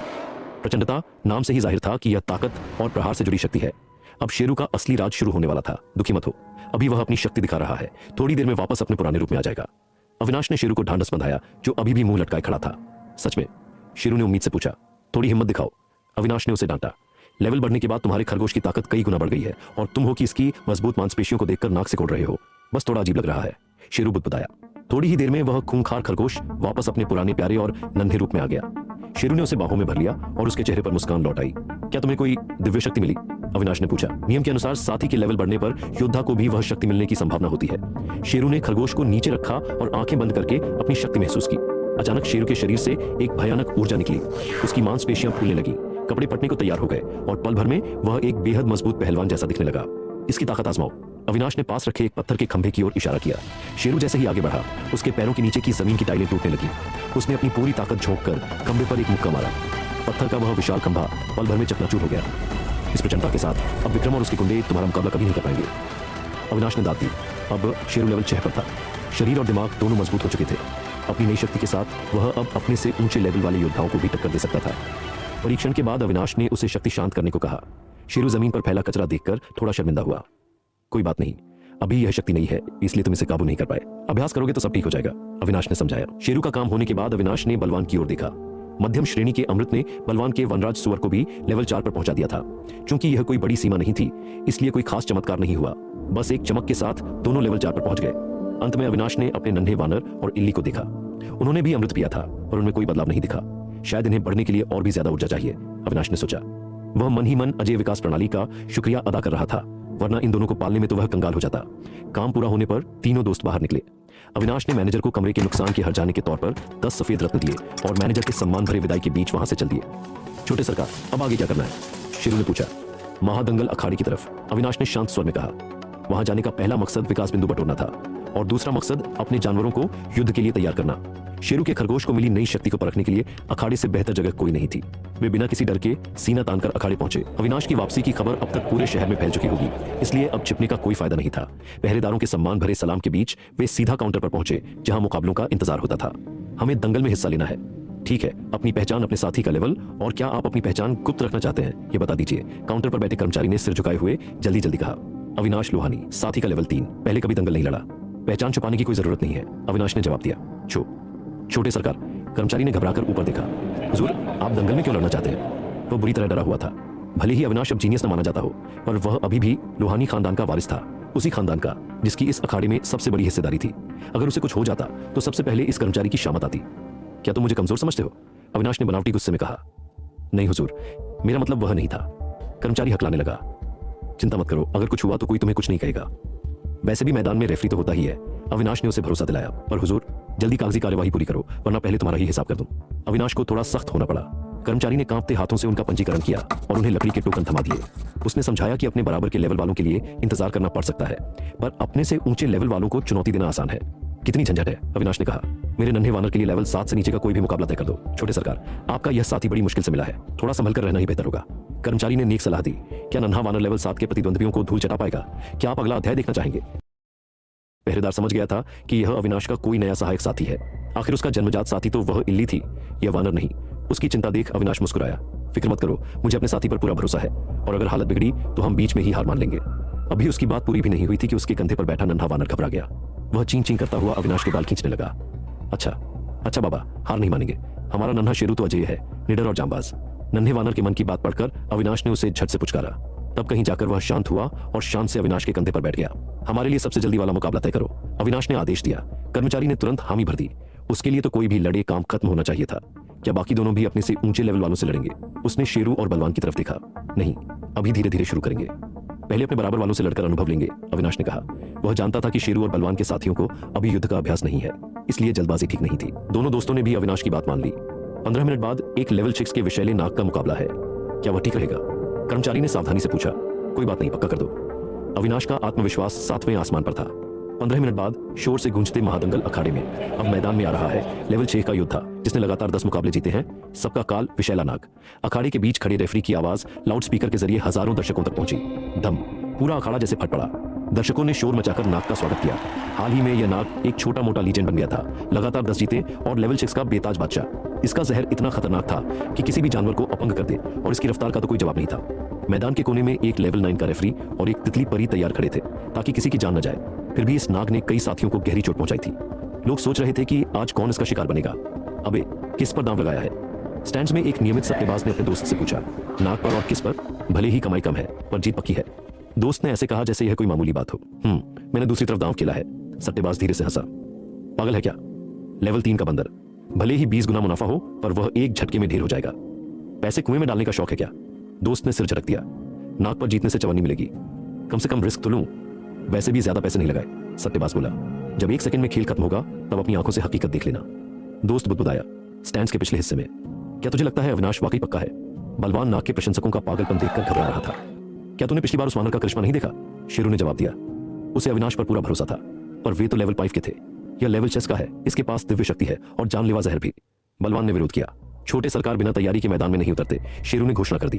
अविनाश ने एक पूरा नीला रत्न दांव पर लगाया है, अगर हार गया तो भारी नुकसान होगा। बलवान धीरे से बोला, अगर लिमिट ना होती तो मैं अपने सारे रत्न दांव पर लगा देता। अखाड़े के प्रवेश द्वार के पास अविनाश बुदबुदा रहा था। जब उसने देखा कि लेवल चेस के नाक के खिलाफ उसे 20 गुना मुनाफा मिल रहा है तो वह खुश हो गया। उसने विक्रम की पूरी पोटली काउंटर पर रख दी, जिसे देखकर कर्मचारी हक्का बक्का रह गए। उन्होंने समझाया कि लेवल चेस तक के मुकाबलों के लिए एक नीला रत्न ही अधिकतम सीमा है। अविनाश ने चिढ़ते हुए कंजूस कहीं के कहा और अपना टोकन लेकर बाहर आ गया। खैर, जीत गए तो 20 रत्न कम नहीं है। खुद को समझाते हुए वह नन्हे शेरू को लेकर मैदान में पहुंचा। जैसे ही रेफरी ने उसका नाम पुकारा, अब आ रहा है लेवल 3 का नन्हा वाला। रेफरी ने बेरुखी से कहा, अरे नाक के लिए इतना शोर और मेरे लिए ऐसी ठंडी आवाज, थोड़ा जोश लाओ भाई। अविनाश ने मन ही मन विरोध किया। यह तो सरासर अपमान था। क्या तुम्हारा कोई पिछला रिकॉर्ड है? लेवल 9 के रेफरी ने ठंडे स्वर में पूछा। उसके कंधे पर एक बाज बैठा था जो जिज्ञासा से सिर झुकाकर देख रहा था। अभी तो नहीं है, अविनाश ने थोड़ा झिझकते हुए कहा। नए खिलाड़ी के पास कोई कहानी नहीं होती, पर आज से मेरा नन्हा शेरू इस अखाड़े के इतिहास में अपना नाम सुनहरे अक्षरों में लिखेगा और यह अखाड़ा शेरू की वजह से जाना जाएगा। उसने वानर की ओर देखा। हमारी कहानी यहीं से शुरू होती है। ची। नन्हे शेरू ने सिर झुकाया, अविनाश के कंधे से एक शानदार छलांग लगाई और हाथ पीछे बांधकर सधे हुए कदमों से अखाड़े के बीच पहुंच गया। क्या तुम अपनी मानसिक शक्ति से अपने जानवर की ताकत नहीं बढ़ाओगे? रेफरी ने पूछा। योद्धा अक्सर मंत्रों और चक्रों का इस्तेमाल करते थे, पर अविनाश को इसकी जरूरत नहीं लगी। कोई जरूरत नहीं, यह अकेला ही काफी है, अविनाश ने किनारे से शांत भाव से कहा। रेफरी ने सिर हिलाया। अगर लोहानी खानदान का वारिस दिखावा करना चाहता था तो उसकी मर्जी, नतीजा खुद बोल देगा। विशैले नाग, तैयार हो, उसने दूसरी तरफ आवाज दी। संयोग से नाग का मालिक भी बिष्ट परिवार से था, विक्रम का ही कोई रिश्तेदार। वह लड़का पीला सा था, बाल लंबे थे और आंखों के कोनों से सांप जैसी लकीरें निकल रही थीं। वह अपने नाक को सहला रहा था, जिसकी काली पुतलियां चमक रही थीं और जीभ तेजी से बाहर अंदर हो रही थी। तैयार, रघुवीर ने सिर हिलाया। तो मुकाबला शुरू। रेफरी के चिल्लाते ही वह पीछे हटा और युद्ध शुरू हो गया। दम। सबको चौंकाते हुए मुकाबला पलक झपकते ही खत्म हो गया। सिर्फ एक सेकंड और जीत हार का फैसला हो गया। क्या नन्हे शेरू ने नाक को धूल चटा दी या पासा उल्टा पड़ गया? क्या आप अगला अध्याय देखना चाहेंगे? दम। महादंगल अखाड़े में एक और जोरदार शोर गूंजा, इतना तेज कि छत की कड़ियां तक कांप उठी। दर्शकों को दोष नहीं दिया जा सकता था। नीचे जो कुछ भी हुआ था वह इतना अविश्वसनीय था कि किसी के गले नहीं उतर रहा था। सिर्फ एक सेकंड, पलक झपकते ही मुकाबला खत्म हो गया था। तेजी से खत्म होने वाले मुकाबले पहले भी देखे गए थे, पर क्या कभी किसी ने देखा था कि एक लेवल 3 के नन्हे वानर ने लगातार 10 जीत दर्ज करने वाले लेवल 6 के विशैले नाग को एक ही मुक्के में रिंग से बाहर फेंक दिया हो? वह नाग अब जमीन पर बेजान रस्सी की तरह पड़ा था। हाँ, विजेता पवनपुत्र नन्हा शेरू ही था। अगर कुछ पल पीछे जाकर देखें, जैसे ही रेफरी ने चिल्लाकर कहा शुरू, नन्हा शेरू बिजली की गति से लपका। उसके काल जय महामुक्के के पहले रूप पर्वत विदारक ने उस नाग को हवा में ही जड़ कर दिया और फिर एक जोरदार प्रहार ने उसे सीधा दीवार से जा टकराया। रेफरी अभी हवा से जमीन पर उतरा भी नहीं था और नाग के मालिक रघुवीर के हाथ में अपनी मानसिक शक्ति का जादुई चक्र अब भी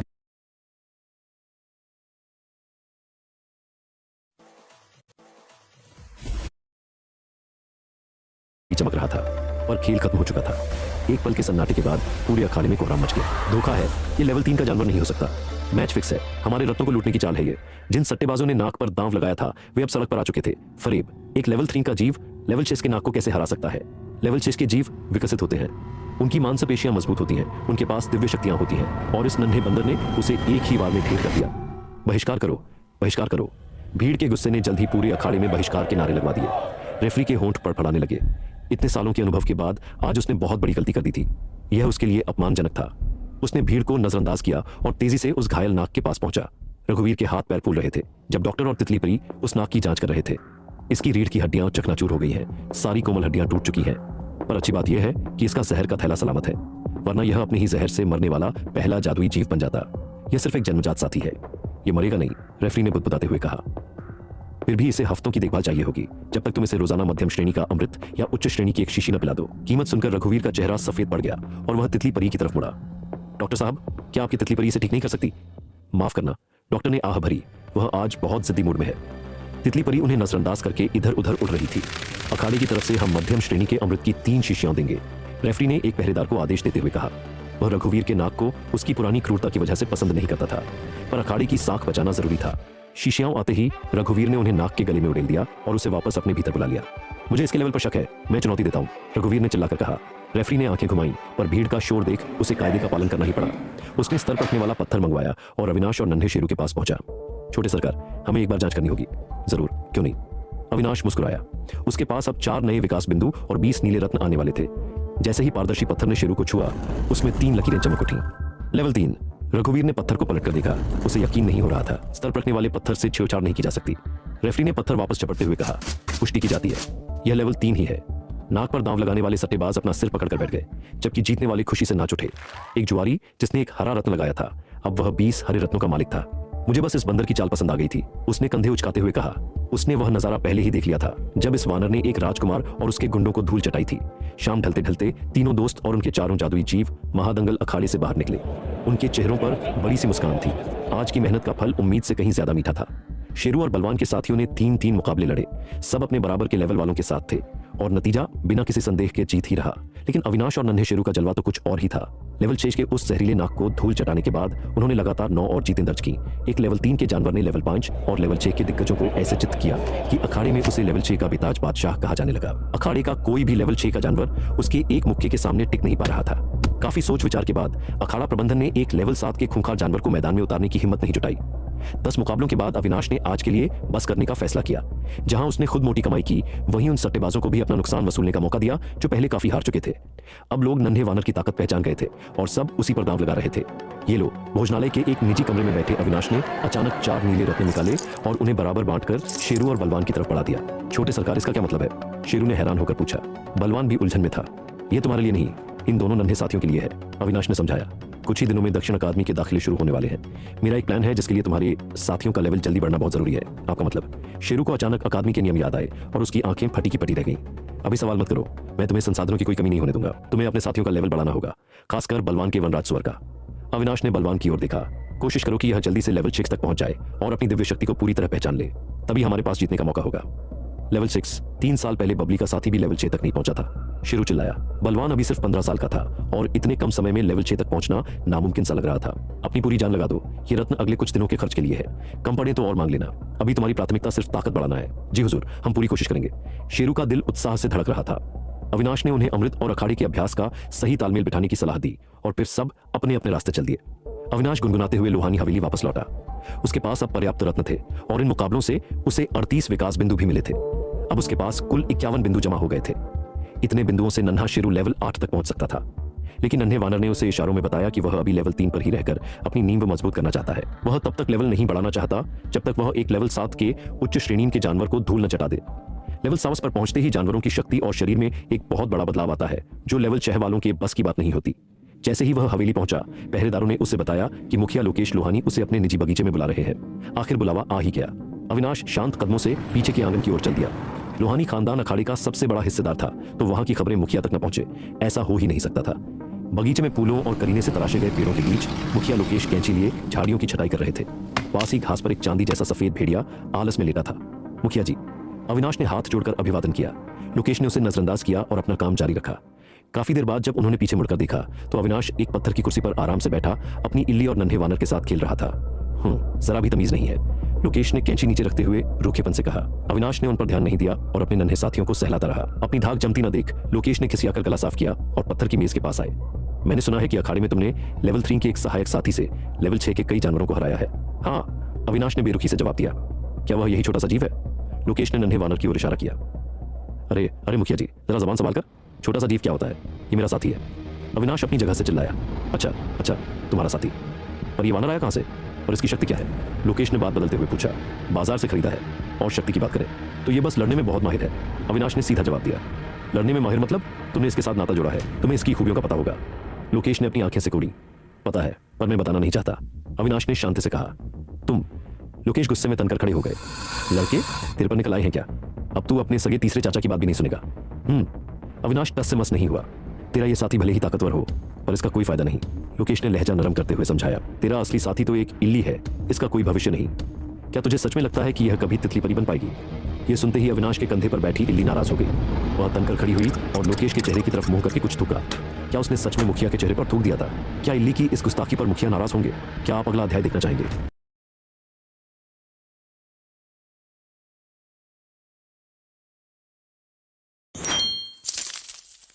अरे ये तुम्हारा नन्हा साथी क्या कर रहा है?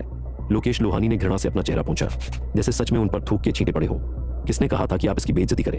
अविनाश ने 2 टूक जवाब दिया। तो क्या मैं गलत कह रहा हूं? लोकेश ने नाक से कुड़ी। मैदान की जंग में तुम्हारी इस इल्ली की कोई कीमत नहीं है। तुम्हारा सहायक साथी भले ही कितना भी बलवान हो, पर वह तुम्हें अपनी शक्ति वापस नहीं दे सकता। इसलिए तुम्हारा खुद का स्तर कभी नहीं बढ़ेगा। युद्ध के मैदान में दुश्मन सबसे पहले तुम्हें निशाना बनाएगा और तुम्हें पता भी नहीं चलेगा कि तुम कब मारे गए, और एक बार तुम मर गए तो तुम्हारे सहायक साथी के साथ तुम्हारा नाता भी टूट जाएगा। फिर ऐसी ताकत का क्या फायदा। अविनाश ने मन ही मन अपनी जीभ दांतों तले दबा ली।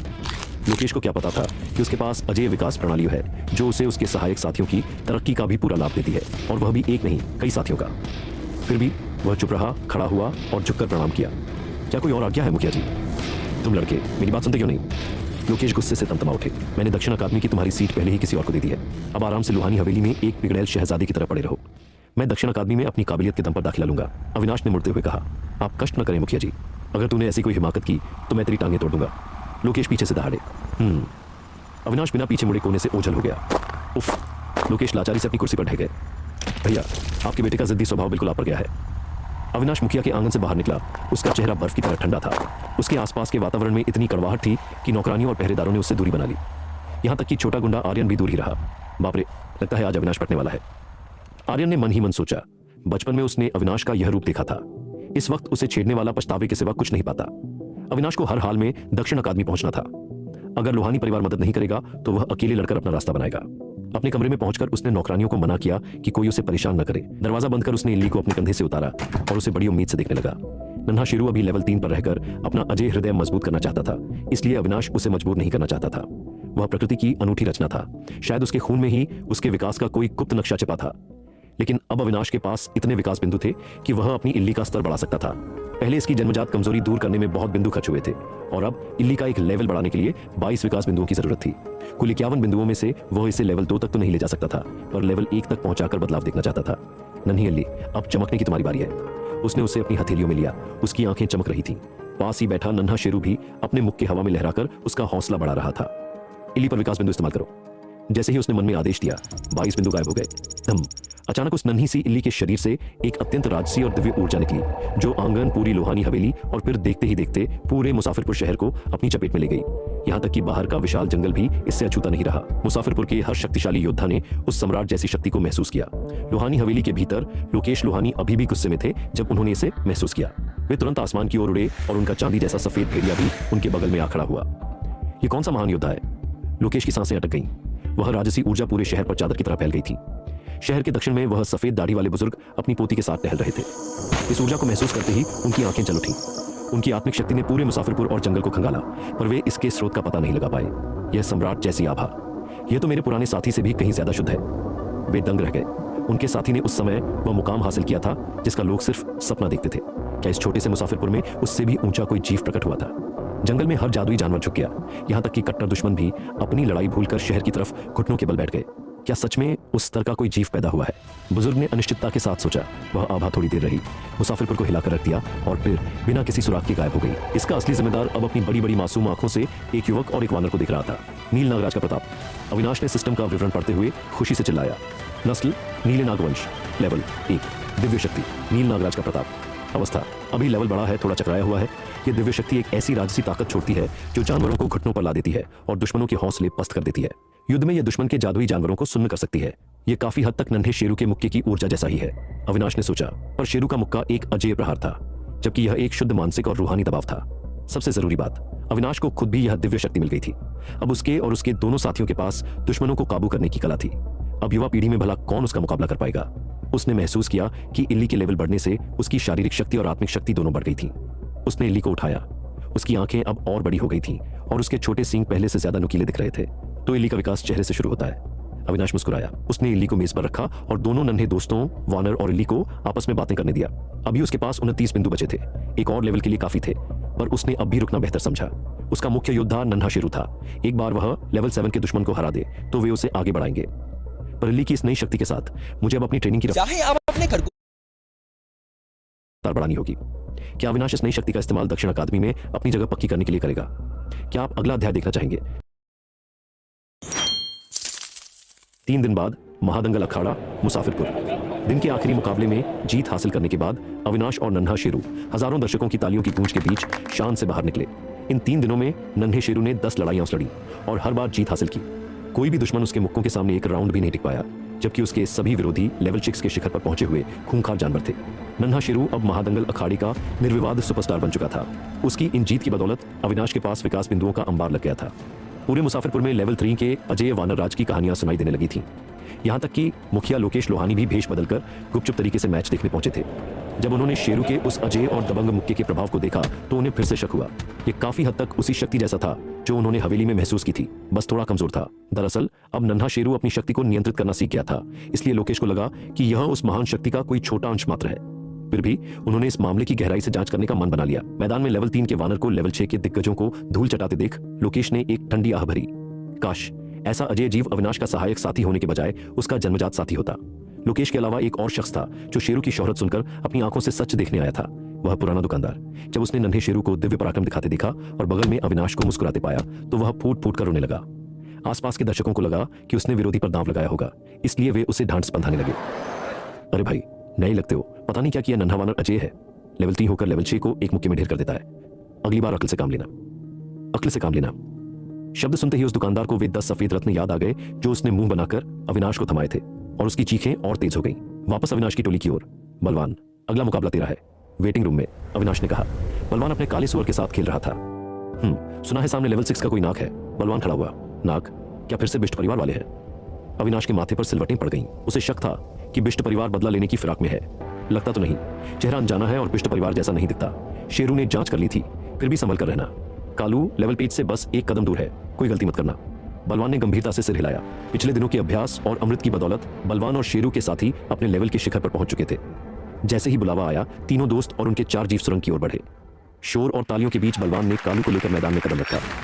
कालू अब अखाड़े में सुअर राज के नाम से मशहूर हो चुका था। सामने से एक दुबला पतला उदास आंखों वाला आदमी बाहर निकला, जिसके गले में एक काला नाग लिपटा था।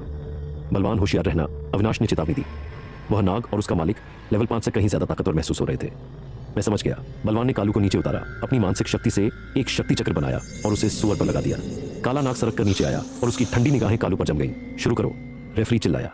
अचानक नाग के ऊपर एक जादुई चक्र चमका और उसकी ऊर्जा लेवल 5 को पार करके लेवल 6 के शिखर तक पहुंच गई। बलवान बचो, अविनाश चिल्लाया। पर कालू हमला करने के लिए दौड़ चुका था और अब रुकना मुमकिन नहीं था। उस दुबले आदमी ने एक जहरीली मुस्कान दी और नाग के कान में कुछ फुसफुसाया। नाग ने फन उठाया और अपनी पूंछ जमीन पर दे मारी। अखाड़े की जमीन फाड़ते हुए पत्थर की नुकीली कीलें बाहर निकलीं और कालू की तरफ बढ़ने लगी। छी, बिना किसी बचाव के और केवल लेवल 4 पर होने के कारण कालू उस लेवल 6 के नाग के हमले का सामना कैसे करता। एक दर्दनाक चीख गूंजी और उन नुकीली कीलों ने कालू को हवा में उछाल दिया। उसका पेट फट गया और खून की धारा बहने लगी। हम हार मानते हैं, अविनाश दहाड़ा। मुकाबला रुको। बलवान की आंखों में खून उतर आया था। वह कालू की तरफ दौड़ते हुए रेफरी पर चिल्लाया। रेफरी ने तुरंत घोषणा की। मुकाबला खत्म हुआ, पर उस उदास चेहरे वाले आदमी का इरादा उन्हें छोड़ने का नहीं था। नाग ने अपनी पूंछ फिर से घुमाई और पूरे अखाड़े में पत्थर की कीलें फूटने लगीं। बलवान बचो। अविनाश और शेरू उन्हें बचाने के लिए मैदान में कूद पड़े, पर उनसे भी तेज था वह लेवल 9 का रेफरी। वो बिजली की गति से लपका, बलवान को किनारे ले गया और फिर कालू को अपनी बाहों में उठाकर सुरक्षित ले आया। दम! नन्हे शेरू और शेरू के खरगोश ने एक साथ मुक्का मारकर उन कीलों को चकनाचूर कर दिया। बलवान ने लहूलुहान और अधमरे कालू को रेफरी से लिया। उसकी आंखों में आंसू थे। मुझे माफ कर दे कालू, मेरी लापरवाही की वजह से तुझे चोट लगी। कालू ने धीरे से अपनी आंखें खोली और बलवान के हाथ को चूमा, जैसे कह रहा हो कि गलती उसकी नहीं थी। ये देख बलवान और जोर से रोने लगा। वैद्यराज, जल्दी आइए, अविनाश चिल्लाया। इसका पेट फट गया है और अंदरूनी अंगों को चोट पहुंची है, इसे हफ्तों आराम चाहिए होगा। डॉक्टर ने जांच के बाद कहा। अगर हम उच्च श्रेणी का अमृत दें तो? अविनाश ने दबे स्वर में पूछा। तो भी 3-4 दिन तो लगेंगे ही, डॉक्टर ने जवाब दिया। अविनाश का चेहरा उतर गया। उसने पास खड़ी तितली परी की ओर देखा, जो जिज्ञासा से देख रही थी, पर मदद का कोई इरादा नहीं था। अविनाश ने झुककर विनती की। तितली परी मां, कृपया हमारी मदद करें। कोई फायदा नहीं, वह तभी मदद करती है जब उसका मूड हो। डॉक्टर ने सिर हिलाया। तो फिर अविनाश लोहानी आज से तितली परी का ऋणी रहेगा। अविनाश ने पूरी गंभीरता से झुककर कहा। शेरू दंग रह गया। उसने कभी अभिमानी अविनाश को किसी के आगे हाथ फैलाते नहीं देखा था। तितली परी ने अविनाश को गौर से देखा। उसके पंखों की हवा से अविनाश के बाल उड़ने लगे। अचानक वह खुश हो गई और उसके चारों ओर मंडराने लगी। फिर वह कालू के ऊपर रुकी और अपने पंख फड़फड़ाने लगी। मोती जैसी सफेद रोशनी कालू के घावों पर गिरने लगी और जख्म आंखों के सामने भरने लगे। पूरी शक्ति। डॉक्टर की आंखें फटी की फटी रह गईं। तितली परी आमतौर पर अपनी आधी शक्ति भी इस्तेमाल नहीं करती थी, पर आज वह अविनाश के लिए अपना सब कुछ झोंक रही थी। आखिर इस लोहानी खानदान के लड़के में ऐसी क्या बात है? डॉक्टर सोच में पड़ गया। आपका बहुत धन्यवाद तितली परी, मैं यह एहसान जरूर चुकाऊंगा। अविनाश ने फिर से कृतज्ञता से सिर झुकाया। तितली परी उसे एक नजर देखकर पलक झपकते ही ओझल हो गई। जख्म तो भर गया था, पर अब उस आदमी से हिसाब चुकता करने का वक्त था। अविनाश मुड़ा। उसका चेहरा गुस्से से तमतमा रहा था। रेफरी ने उस आदमी को पहले ही रोक लिया था। वह आदमी बिना किसी विरोध के चुपचाप बैठा था। तभी सुरंग के अंधेरे से एक हल्की हंसी सुनाई दी, जिसने सबकी फुसफुसाहट को चीर दिया और अविनाश के कानों तक पहुंची। अविनाश की आंखों में अंगारे दहक उठे। वह बुदबुदाया, विशाल सब कुछ साफ हो चुका। अरे से बहुत बड़ी चूक हुई है। हम आपके और आपके दोस्तों के गुनहगार हैं। हम आपके दोस्त के नुकसान की पूरी भरपाई करेंगे और इस मुकाबले पर लगा सारा दाम वापस कर दिया जाएगा। अविनाश ने सिर हिलाया। बेहतर होगा कि टिकट के पैसे भी लौटा दो, शायद इससे तुम्हारी थोड़ी बहुत साख बच जाए। मैनेजर ली का चेहरा उतर गया था। आज जो हुआ था वह बहुत गंभीर था। कर्मचारियों को खरीदना, जानवर का लेवल छिपाना और रेफरी की अनदेखी करना, इससे अखाड़े की बदनामी पूरे मुसाफिरपुर में फैल चुकी थी। जब उसे कोई और सुराग नहीं मिला तो अविनाश वहां से चल दिया। एक सुनसान कोने में पहुंचकर उसने अपनी मुट्ठियां भींच ली और दांत पीसते हुए बुदबुदाया। विशाल, भले ही वे अभी आमने सामने नहीं आए थे, पर अविनाश को पूरा यकीन था कि यह विशाल की ही करतूत है। विक्रम का बड़ा भाई और बिष्ट परिवार का सबसे होनहार बेटा। वह सीधा अविनाश को निशाना बना रहा था। नन्हा शेरू अब अखाड़े का सुपरस्टार था, इसलिए उसके साथ छेड़छाड़ करना मुश्किल था, पर बलवान और शेरू आसान शिकार थे। मेरी वजह से बलवान मुसीबत में पड़ गया। शुक्र है तितली परी का, वरना 3 दिन बाद होने वाली प्रवेश परीक्षा में उसका बैठना मुश्किल हो जाता। अविनाश ने सोचते हुए सिर झुका लिया। वह उस कमरे में पहुंचा जहां बलवान और शेरू ठहरे थे। बलवान पूरी तरह टूट चुका था। उसने अपने कालू को वापस अपने भीतर बुला लिया था और शेरू से डांडस बंधा रहा था। बलवान, अविनाश ने भारी आवाज में पुकारा। बलवान की आंखों में निराशा और पछतावा देख अविनाश गंभीर हो गया। बलवान, खुद को संभालो। क्या एक छोटी सी हार तुम्हें घुटनों पर ला देगी? हमारे साथ साजिश हुई, पर अब पछताने का वक्त नहीं है। हमें इस सबक से सीखना होगा ताकि भविष्य में ऐसी गलती दोबारा ना हो। अगर तुम अभी इस छोटी सी रुकावट से डर गए तो आगे चलकर उन खूंखार राक्षसों का सामना कैसे करोगे? तुम दिव्य पशु लोक के शिखर तक कैसे पहुंचोगे? अविनाश, मैं। बलवान ने भारी मन से उसे देखा। आज घर जाकर आराम करो। कालू का इलाज हो चुका है, उसे बस थोड़ी आराम की जरूरत है। अखाड़े से हट जाने में मिला सारा अमृत साथ ले जाओ और उसका सही इस्तेमाल करो। अविनाश ने मेज पर रखी शीशियों की ओर इशारा किया। शेरू ने बलवान को सहारा देकर उठाया और अमृत की शीशियां लेकर उसे घर की ओर ले गया। अविनाश वहीं खड़ा रहा, फिर किसी से मिलने के लिए निकल पड़ा।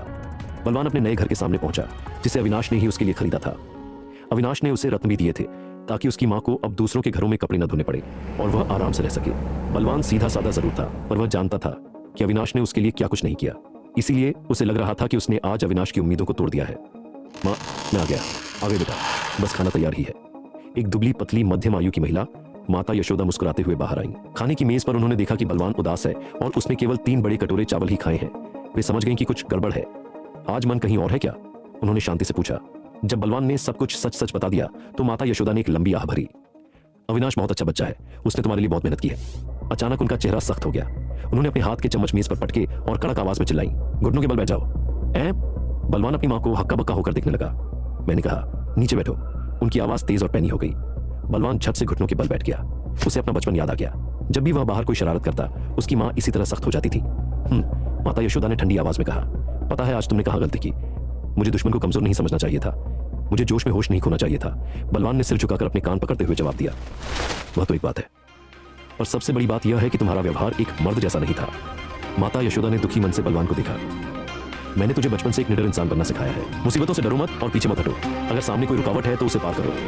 अगर तुम आज एक छोटी सी हार से रुक गए तो कल बड़ी चुनौतियों का सामना कैसे करोगे? माँ, मैं समझ गया, पर अंदर से बहुत बुरा लग रहा है। बलवान ने रूंधे हुए गले से कहा, तो अगली बार उन्हें बिना रहम के धूल चटाओ। माता यशोदा ने उसे झकझोरा। इस हार को अपनी ताकत बनाओ। अगले मुकाबले में अपने दोस्तों का भरोसा मत तोड़ना। अपनी पूरी जान लगा दो और जीत कराओ। वही तुम्हारी इस बेइज्जती का सही जवाब होगा। कहते हैं कि माँ से बेहतर अपने बेटे को कोई नहीं जानता। अविनाश और शेरू की घंटों की बातों का वह असर नहीं हुआ जो माँ की एक डांट देकर दिखाया। माँ, मैं समझ गया, अगली बार उस आदमी को मजा चखा दूंगा। बलवान ने मुक्का हवा में लहराते हुए दांत पीसे। जबान संभाल कर बात करो। जी माँ। वह फिर से सीधा हो गया। माँ, मुझे फिर से भूख लग गई है, 3 कटोरे और खाऊंगा। ठीक है, मैं परोसती हूँ। क्या बलवान अब प्रवेश परीक्षा में अपना असली दमखम दिखा पाएगा?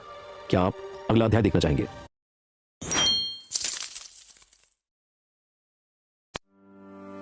डियर लिसनर, अगला FM कॉइन्स खरीदिए